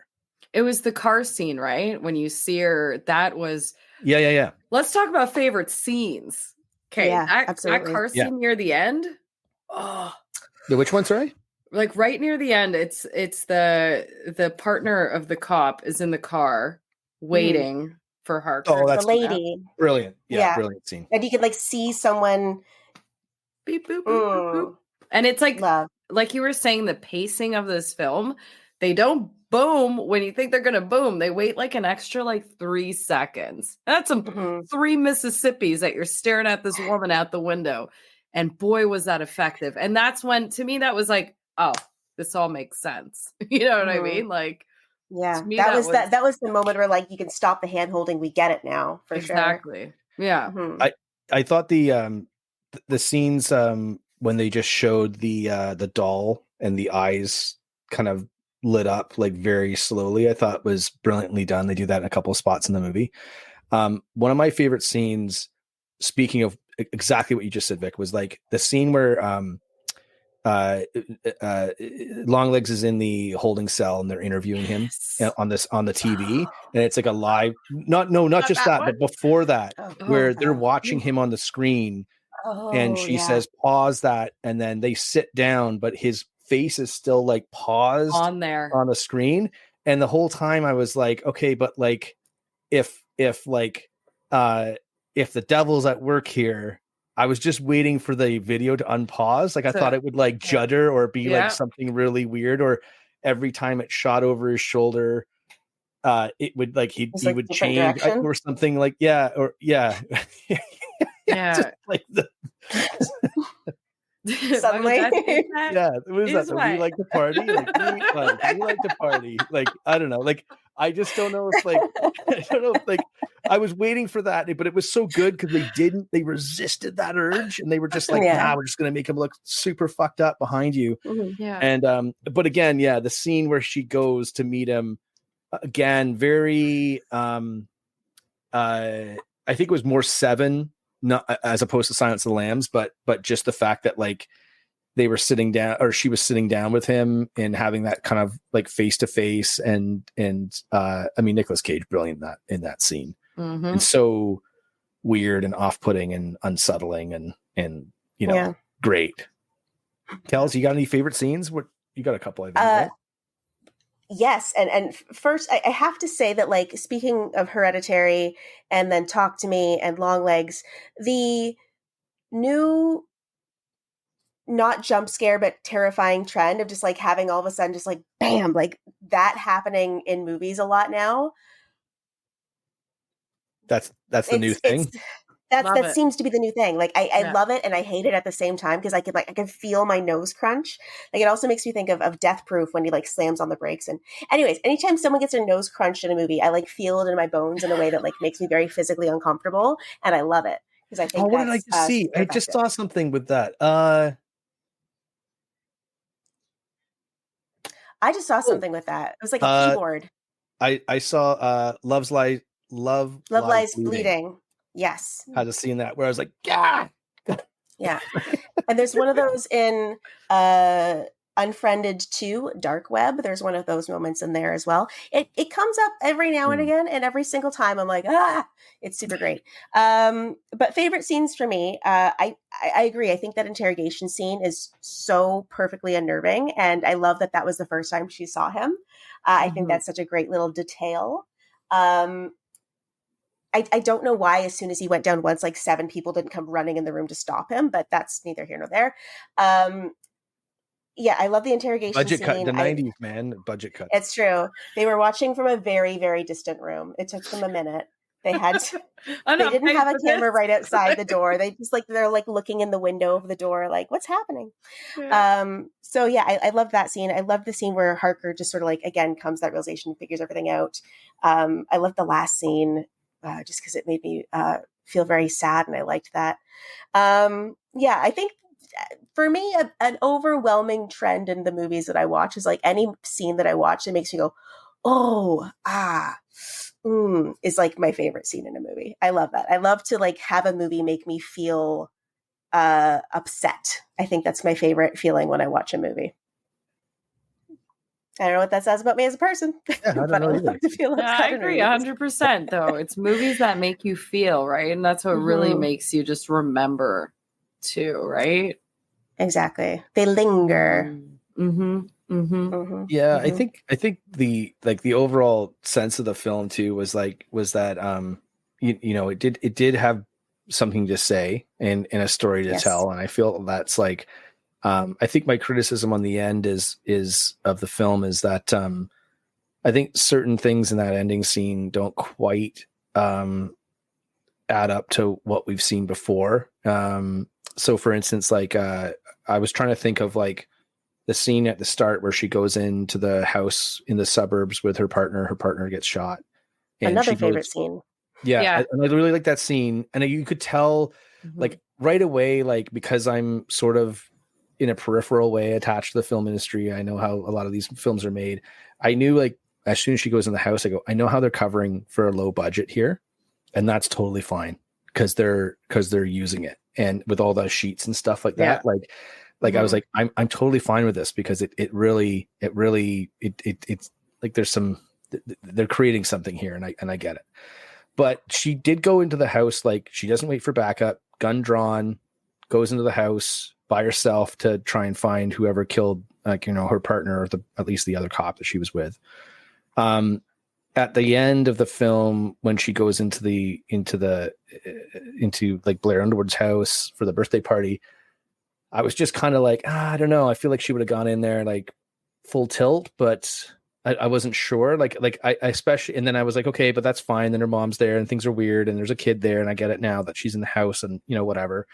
But I did feel like when the mom goes in, like she knows what's up. Like when she goes in there, like she puts it all, like she's put it all together. Like it's not a surprise that people are acting weird and her mom's there. Like she knows all this is going down.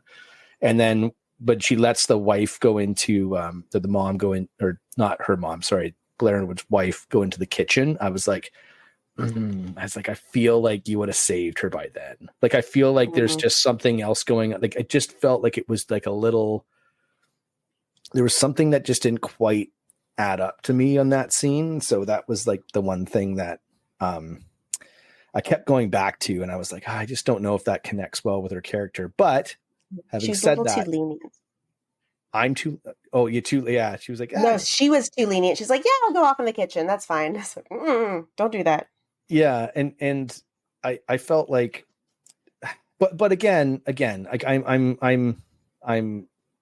I'm being maybe a bit too critical. And indie rules, again, we're not trying to be too critical. I just felt like that ending scene just needed a little bit of finessing to like really land the ending. Because I didn't think it was like a super gut punch ending. I feel like I kind of felt like I knew what was happening. Like it wasn't like Vicky mentioned hand holding. I don't think it was hand holding at the very end in that very ending sequence, but I did feel like I kind of knew what was going to happen. Like I was like, I feel like someone, I mean, she's probably going to kill her mom, right? Like I just kind of felt like that was a natural ending of the film. So the fact that that happens anyway, but she still doesn't save like the innocent people, I was like it seemed a little strange to me how that they ended that off. However, perhaps maybe she can't think like that anymore because she's had metaphorically her mind sort of severed from this thing. And maybe that's how the psychic thing plays into that. I'm not sure. So I'd have to rewatch it again. But that was the only thing that really, I kept going back to that. But maybe that's a mark of a good film if you keep thinking about it, right? So yeah. Speaking of continuing to think about it, Vicky, I have a question for you. Go for it. Will people be talking about this movie 10 years from now? That's a great question. Man, Galloway, good one. Yeah. Honestly, John brought this up as soon as we left the theater. And I love, so like John isn't like a massive like horror buff. You know, he watches horror movies, but it's not his top pick. He's maybe more of like an action dude, Arnold Schwarzenegger in general. But we come out the film and he's like, I don't think anybody is going to dress up like Longlegs. You know what I mean? Like, I don't Oh, think I don't he's know the about next that. icon. Yeah. You right? Well, we're gonna see it at Frightmare in the Falls, right? So it's one of these things where it's like, would he be somebody that would be such a big icon 10 years from now, like Michael Myers, like Jason? I don't know. Well, I think it's a lot less of a slasher film. Like, I think, Yeah. well, I don't know. Like, and again, I think, like, you know, how many people do you see dressed up like Hannibal Lecter? How many people do you see dressed up like John Doe from Seven? Like, I don't think you see that at conventions. I think it's more directed towards the more over the top kind of slasher, immediately characters. recognizable. Yeah. But having said that, because that's kind of so overdone, and understandably, they're icons, right? I mean, everyone wants to dress up like Michael Myers. It's an easy costume to put together, et cetera, et cetera, et cetera. No, not saying anything about that. No tea, no shade. Like, it's kind of like, here's my costume, and half the people go, I don't even know who that is. You know what I mean? So, I mean, but Hannibal Lecter, I mean, I'm sure, like I've seen on I go to a lot of conventions, obviously for the company and stuff, and I've seen a lot more like other characters than, like, I've seen more Walter Whites than I've seen Hannibal Lecter. You know what I mean? Like, it's absolutely, I know what you're saying. Like, but you think so I don't know. I think, but again, having said that, would people going to be talking about this movie after 10? I mean, I'm not sure. I don't know. I mean, I think it kind of falls into, I mean, I hate using the comparison of It Follows, but I feel like for different reasons, like I remember watching It Follows and being like, I was like, how is this not a franchise? Like, how is this has franchise written all over it? Like, give these filmmakers $10 million, see what they can do with it, then give them 20, then give them 30, like just like they did with Saw, right? But now they are making They Follow, right? Which is the sequel to It Follows. They are making that movie 10 years after the fact. And I'm interested to see if, like, 10 years of gestating an idea and finishing a script and really having a story to tell or a story to continue and another chapter to tell. I'm so excited for that film because I feel like that's how movies and stories are supposed to be told. Like, when someone is inspired enough to be like, I'm really going to sit down and focus on this because it's got to be good because it's coming out 10 years from now. So in answer to that question, I'm interested to see if there is a sequel, and not saying there needs to be, but I'm wondering if there is, like, 10 years from now. I wonder if the film will have the legs to warrant that, like, because I do feel it was memorable, and I was trying to think. The other thing too is, like, for the critical acclaim, like, is it worthy of getting the accolades that it's getting? Is a question. I think on an indie level, I think 100%. I think the characteristics of the film and marketing, taking that and comparing it to Silence of the Lambs, I think is a brilliant marketing move, but I don't necessarily, I think it's high standard to place on top of that, like 5-time Academy Award winning film, Silence of the Lambs, compared to this indie budget film. It's comparable, but I think it's kind of like, it's an unfair comparison between the two.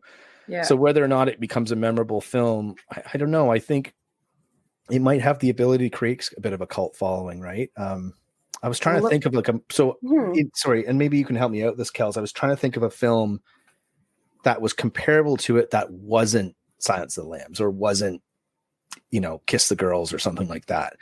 Like, what would be a film that you would compare it to? Yeah, that would be maybe a bit more like religious horror or psychological horror, as opposed to just like straight kind of cop procedural thriller.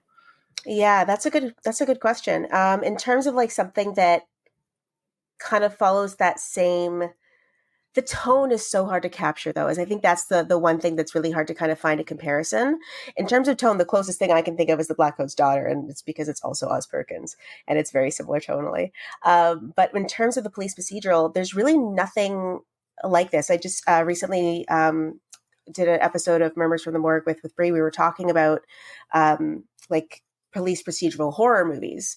I would have talked about I Saw the Devil, but I've talked about it like 7,000 times this year, so I had to take a break from it. But, like, there's a lot of them out there. There's a lot of films that kind of have that. just for the record, I Saw the Devil as Kells' favorite movie of all time. It's a great movie. I have to say that at least 4 times a year on the podcast Yes. now. So that's Yeah. That's your contractual agreement that it is a you've reached. fantastic movie. Yeah. So that's Yeah. okay. All right. But I think in terms of comparison, it really is difficult to find something that is comparable in tone as well as in topic. And I think for that reason, Longlegs, along with the fact that it has become such a cultural moment, especially with the marketing, is something that will be recognized 10 years from the future, whether it's something that'll be talked about the same way as, and this is the comparison everyone's going to make, but Hereditary, I don't think so. I think Hereditary kind of changed the genre in a way, or at least kind of added like a branch on the genre tree that hadn't been there before. And I think this is a leaf that's further down that branch. So I think it's something that it's not creating a new branch, but it's something that when we're having those conversations of these horror films that are very dark and very intentional and very atmospheric, this will definitely be one that we talk about, which I think is something that I love about genre film as well, is that like you can have so many different subgenres, you can have so many different types, and there's so much that can be said about each one, and you don't have to ignore others to kind of favor another film, I guess. But here's another question. First off, we have to say hi to Our Life in Horror. Hi. Oh, hi. What's up, guys? I just let you know what I was almost late to this live stream because I was listening to their live stream that they did at 7 p.m. I was like, I'll throw this on while I'm putting together, and I was almost late for this. So good job, guys. Good job keeping me engaged. Nice. Yeah. 80s. So should we grab one last question? Yeah, let's do Sure. it. Yeah. Throw it up. Okay. So last question. How long is too long to make a sequel? That's a good question. Mhm. How long is too long? Because here's the thing. 69 years, just because I'm in the No. The thing that I have with sequels And is I have like you just say that and then you just leave the conversation. just bounce. duck out. God. Enjoy. Mic dropped. You know what? I'm not quite sure, but I definitely know that there's examples of movies that have been made where I'm like, ooh, I was like, had you made this like 6 years ago, you would have been on gold. But like if you now that you've made it now, it just falls. Like it just bombs. It's no good. I can think of some examples, not horror, but like, I mean, Zoolander 2 was a film that I was like, oh man, I was like, you guys should have put that out like 3 years after the first one, and you waited like 15 years or something. I can't remember. It's whatever that wait time is. And there was another film that was just like that too, where I was just like, oh, I was like, I don't know why you're no, don't do that. I think it depends on, are they planning on keeping anyone from the original cast? Because does it though? So, I don't know if that matters now. I think to me it does, because I think at a certain point, you kind of you hit an expiration date with the characters. I think you kind of hit an expiration date with the characters. I don't know why. That's out of context. That was out of context. Longlegs. I'm sorry. What are you talking about? No, it's supposed to be. We were only saying during puns, but for some reason, I just wanted to do it. It's just fun to do. It's just fun. Okay, sorry, Cal. Sorry, I apologize. I'm out of line. I'm out of line. Very disrespectful. You're out of legs. So I think that it kind of depends on if they're planning on keeping any of the original cast, and if so, because at a certain point, like it starts to feel less like we have the story that we want to bring back and we love it so much, and more like, hey, you know what we haven't done in a while? Made some money. And that's kind of where it comes in for me, is I'm also like very nitpicky with my sequels. Like I'm very picky about like what I think can do a franchise and what can't, because I love genre cinema. Absolutely. I adore it. But I think that there are some films that are so much better as a one-off, just like a one and done, because it was like I was saying earlier, it's better to leave it to the audience to imagine where it went and to live with it than to hand feed them something that maybe they didn't want to eat, or like hand feed them a story that like, I didn't imagine it this way, or something that doesn't really fit with kind of where you were thinking or hoping it would go. So even though I know Talk to Me Too is also something they're working on, that was another film that was like, I feel like it kind of ended in such a nice, like kind of drop moment that coming back to that story, even if it's somebody else and they're picking up elsewhere, feels a little bit like unnecessary to me. Though I do support the directors. I think they're fantastic. They make amazing work and they seem absolutely delightful. But I feel like that's a sequel that, to me, I would have been also okay with not having it. I would have been okay with them just taking that money and doing something else with it, a different idea that they wanted to try out. It's like if they made Hereditary 2, like, no, like that's not, if they made a Get Out 2, like that's not, it doesn't hit the same, you know what I mean? And so that's kind of where that's where I get picky about it. That's where I get to be like a little like, Get out again. I get a bit of a curmudgeon-y. Keep getting out. Keep getting out. Gotten out. Got Gone. Gone. We gotta throw these up. Hey, whoever Galloway is, hey, thanks, because these are great quotes and great questions too. So Beetlejuice is almost out. That's 36 years between sequels. Yes. I was thinking The Omen, no? Like The Omen, remember with Julia Stiles compared to like the 70s?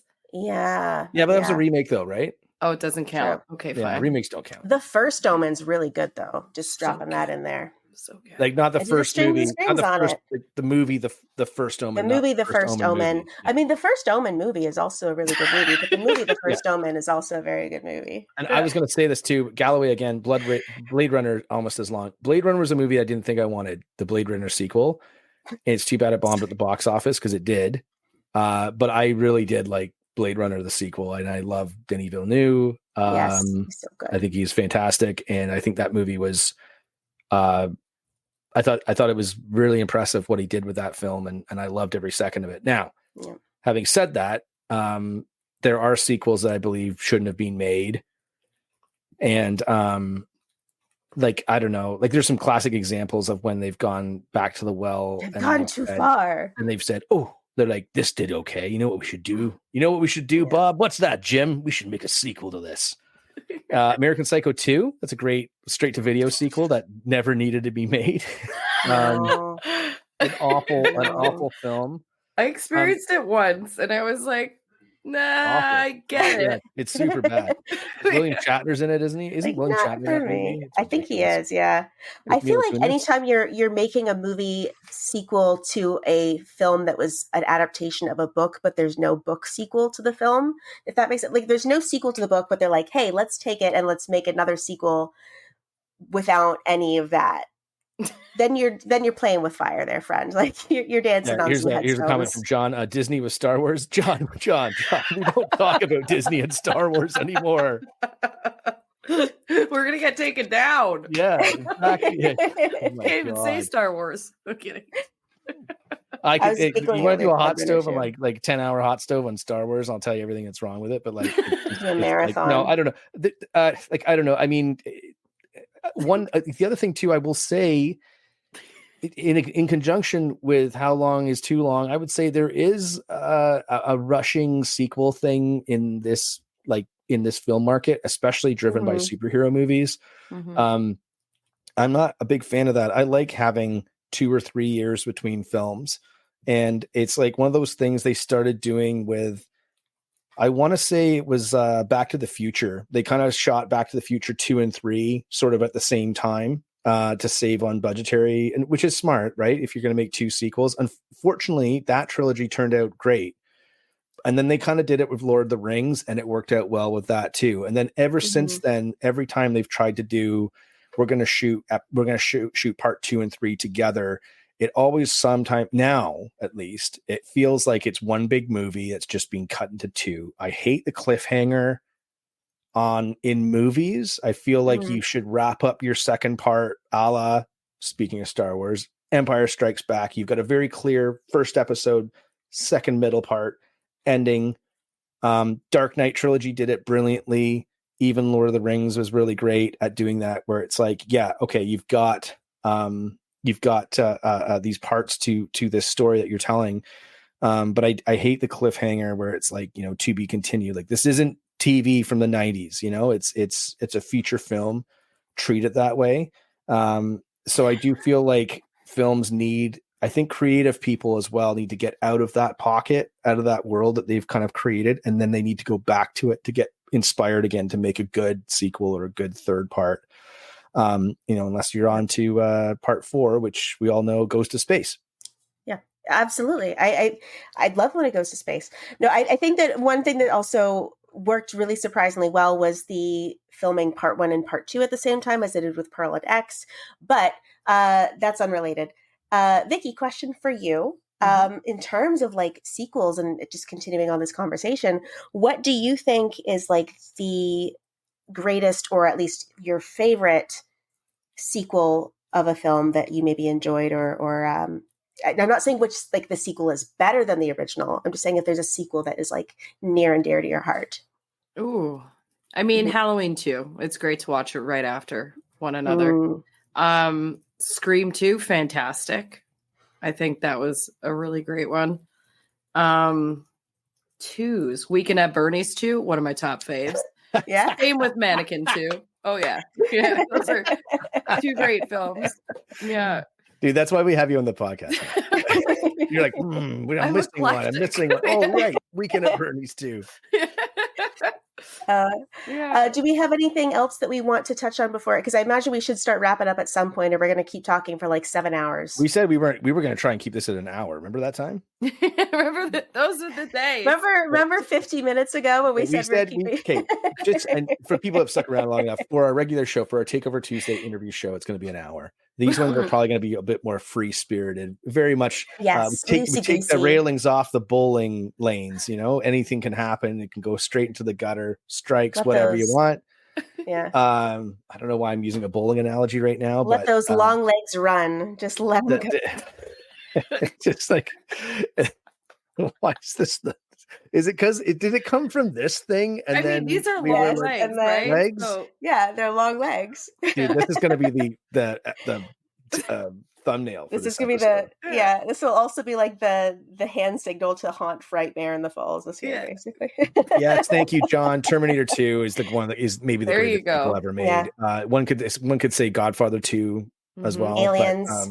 But, Aliens. Or an Aliens out there. I just watched Aliens on 4K. I might have a review on that coming up because not as good on 4K. James Cameron used this sort of like AI technology to clean up the film. And it looks too polished. It looks too good. It looks too polished. And there's certain scenes where it looks awesome, but then there's certain scenes where you're like, they're not on an alien planet. Yeah, give me the grit. On a sound stage, which I think with the grain and you need the grit. Like not even the VHS, just the grain. It just looked a bit like more foreign and alien. Pardon the pun, but I don't know. Yeah. But anyways, focus, Benner. Focus. Sorry. Sequels I love. Terminator 2, Empire Strikes Back, Return of the Jedi. I love Return of the Jedi. But horror stuff. Hellraiser 2 is one for me. I think I don't know. Like there's like a lot of the Hellraiser 2. What else? Probably Friday the 13th or A Nightmare on Elm Street 3. But again, did you have another one? I was gonna say Dream Warriors. Yeah. Oh, I just had a brain fart. Day of the Dead. Love it. Absolutely love it. Day of the Dead or Dawn of the Dead? Day of the Dead. I guess it's a third. That's anyways, that still counts. That still counts. So good. Yeah, Nightmare on Elm Street. Right. Yeah, see, Rogue Toad. Toad. The greatest name ever. Rogue Toad. Dude, if that's not a mascot for a baseball team soon, I don't know. Yeah. He's like, oh no, Rogue Toad strikes again. Bowling League, there you go. But Dream Warriors was kind of like they kind of screwed up. I don't want to say they screwed up the second part. Second part, Nightmare on Elm Street, is kind of just like it's an odd movie, right? Like they didn't quite know what I don't know. I don't like it has its own. Evil Dead 2. But Evil Dead 2, I would argue and say Evil Dead 2 is it's just a remake of Evil Dead 1, right? Just saying. It's a remake of Evil Dead 1. That's what it is. Yeah. Look it up. That's what they did. They just remade the same movie. No. You're like, They wait a started. That's a true They story. recapped the first bit and then they added on afterwards because it's not the same all Okay, the way I would through. argue. Okay, The but recap at the beginning. okay, So yes but and no. You're I right would and also argue, wrong. however, on the right track, because I would say Army Darkness. Yeah, Army Fantastic Darkness is film. excellent. Anyways, so shall we wrap things up? Is there any other thoughts that we have about Longlegs? Anything else we want to share? Any other legs that we need to stretch? I don't think so. Yeah. Wear pajama pants. Don't judge me. Are you guys gonna buy it when it comes out? Yeah, I think I will. Yeah. I think it's like $50 right now in 4K, which is a little too pricey. But I think if I see it for like 25, 30, or if I see it used, I would pick it up. I mean, I definitely watch the film again. I think I think it goes nicely with a couple other films that you could watch, and I think it's just nice. It's a decent film to have in your collection for the style and I would say the acting. And there's definitely, like, if you're a filmmaker too, I think it's a great indie film for filmmakers to watch and go, oh, okay, that's how they did. Oh, okay, that's how they sort of like covered this up. That's how they that's how they kind of overcame any sort of budgetary requirements. It's still a solid film. And so even stuff when they do like the evil and the shadows and the very, very simple very simple effects that wouldn't have taken a lot of like no CGI, very little blood work there. Oh my God, I forgot. We're not even recording. No. We're not even recording. All right, let's restart. Kells is like, no, God, I've been trying to get out of here for 20 minutes. I think I'd be very interested to like pick up that film and watch like the director commentary and see if there's any special features behind, and see kind of how, hearing those stories, how Nicolas Cage got involved and that sort of thing. Yeah. I think it's so I would definitely highly recommend picking it up. I think it's a great entry into any collection, and I think that it's a job well done from both a thriller and sort of a horror point of view. Again, I don't think my ratings changed from the film. I think it's a solid 4 out of 5. I don't think I'd go higher than that, but I definitely wouldn't go any lower. So 80%, I think that's a solid rating. That's just how I rate movies. Everyone rates them differently, but I think it's a quality film. I'm glad I got to catch it in theaters, and I'm glad I got to discuss it with you guys. Same. Hooray. Yeah. Would you pick it up, Vicky? Sorry? Would you pick it up? On the ownerships? Yeah, you know what? It's one of those newer films that I do think would be worth having a part, I also love Nicolas Cage, so I loved him in Mandy, and his performance in this. I was like, I wanted more Nick Cage. Yeah. There's so many people who was like, there's too much, and I was like, not enough. That's not it. Enough. It's less more that less is more, though. I think. In this one, I think. I'd be interested to see if there's any extended scenes or deleted scenes of him that they might have cut. Right? I don't know. I was gonna say, if you haven't seen Dream Scenario, that's a really fun Nicolas Cage one as well. Just putting that up there. It's it's emotional and very kind of cool idea. Anyways, oops. This is the wrong one that I pressed. There we go. I hit the wrong button. There we go. So we're gonna. Yeah. All right. So any wrapping zappings? I don't know what that sentence means, but I'm there with it. So there we go. I think I gave my final thoughts. What are your final thoughts on the film? I agree. I think it's one of those films that it didn't change the shape of cinema, but I think it definitely had a huge impact in genre film, particularly in 2024. I think this is a film that will be on a lot of top 10 of the year lists. And I think it's definitely one of those ones that it will probably be on like a top 50 of maybe the 2020s, perhaps. It's a very strong film. I think Oz Perkins is such a cool director in terms of like the ideas that he pursues and the way that he crafts things and visually, like, as well. He's always kind of making things really interesting. So I think it's a film that, again, the more I sit with it, the more I digest it, the more I enjoy it. When I first saw it, I was like nitpicking at little things, but now that I'm like, well, what about this? And what about that? And this could be the thing. I'm really kind of more comfortable with its taste in my mouth, shall we say. That was a weird way to phrase that, but that's okay. Love it. I know. I was like, All as the soon as I taste of said it, I legs. was like, oh. On that note, You're welcome. okay, that's gonna do it for us. We're out of gas. That's That's the sign that my tank is at empty. It's oh, my brain just no. Listen, I want to thank everyone for tuning in. Thanks again for this has been a live broadcast for us. Takeover Tuesday or Hotstove from Hell on Oz Perkinson's Longlegs. Of course, if you have a chance, rent it, buy it on VOD or digital. Links in our comments or links are below on our YouTube channel. And of course, if you do have if you like collecting physical media, pick it up on 4K. Buy movies, support genre cinema, support indie films like this one that are actually quality. Because you'll help get more of them made. And of course, big thanks to our guest, Makeup Billy. Vic, thank you so much. Thank you, you're the best. We love you. And thank you for taking 2 hours out of your time, out of your day, out of your night. And yeah, see, like she has all this fancy stuff going on over there. I can't do any of that. I got nothing. I don't even have an on-air sign over here. I got like a lamp. I just got the YMCA over here. Yeah, I got nothing. So, but yes, and to our audience, please, if you want to check out Masks Galore, if you want a custom mask made, Makeup Billy is your hookup. So make sure you check her out on Instagram at Makeup Billy, and of course, Vic, you have your own YouTube channel as well. Please, we'll link that below. Subscribe to our channel, and while you're at it, head over to Vic's channel, Makeup Billy, and subscribe there as well. That's it for me. Any final words? No, we're out of here. Okay. That's it. It's like, please, for the love of God. That's my it. brain's crawling out my ear. Stick around after we go off the air. I'm going to run the close out here, but thanks everyone again for tuning in, and we'll see you next time on another episode of Takeover Tuesday, Hot Stove from Hell. Bye. Bye-bye. And that does it for another episode of Black Fawn Distro's Takeover Tuesday.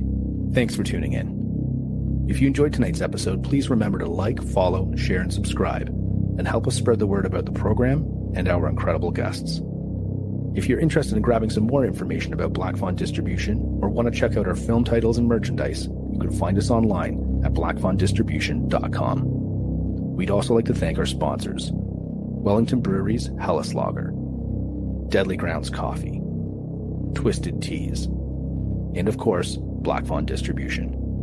Just a reminder, you can always catch Black Fawn Distro's Takeover Tuesday live on Facebook, YouTube, and our other social media platforms. Or pick up one of our retransmissions on any of the major streaming platforms. Until next time, I'm your host Benner from Black Fawn Distro, and we'll see you soon.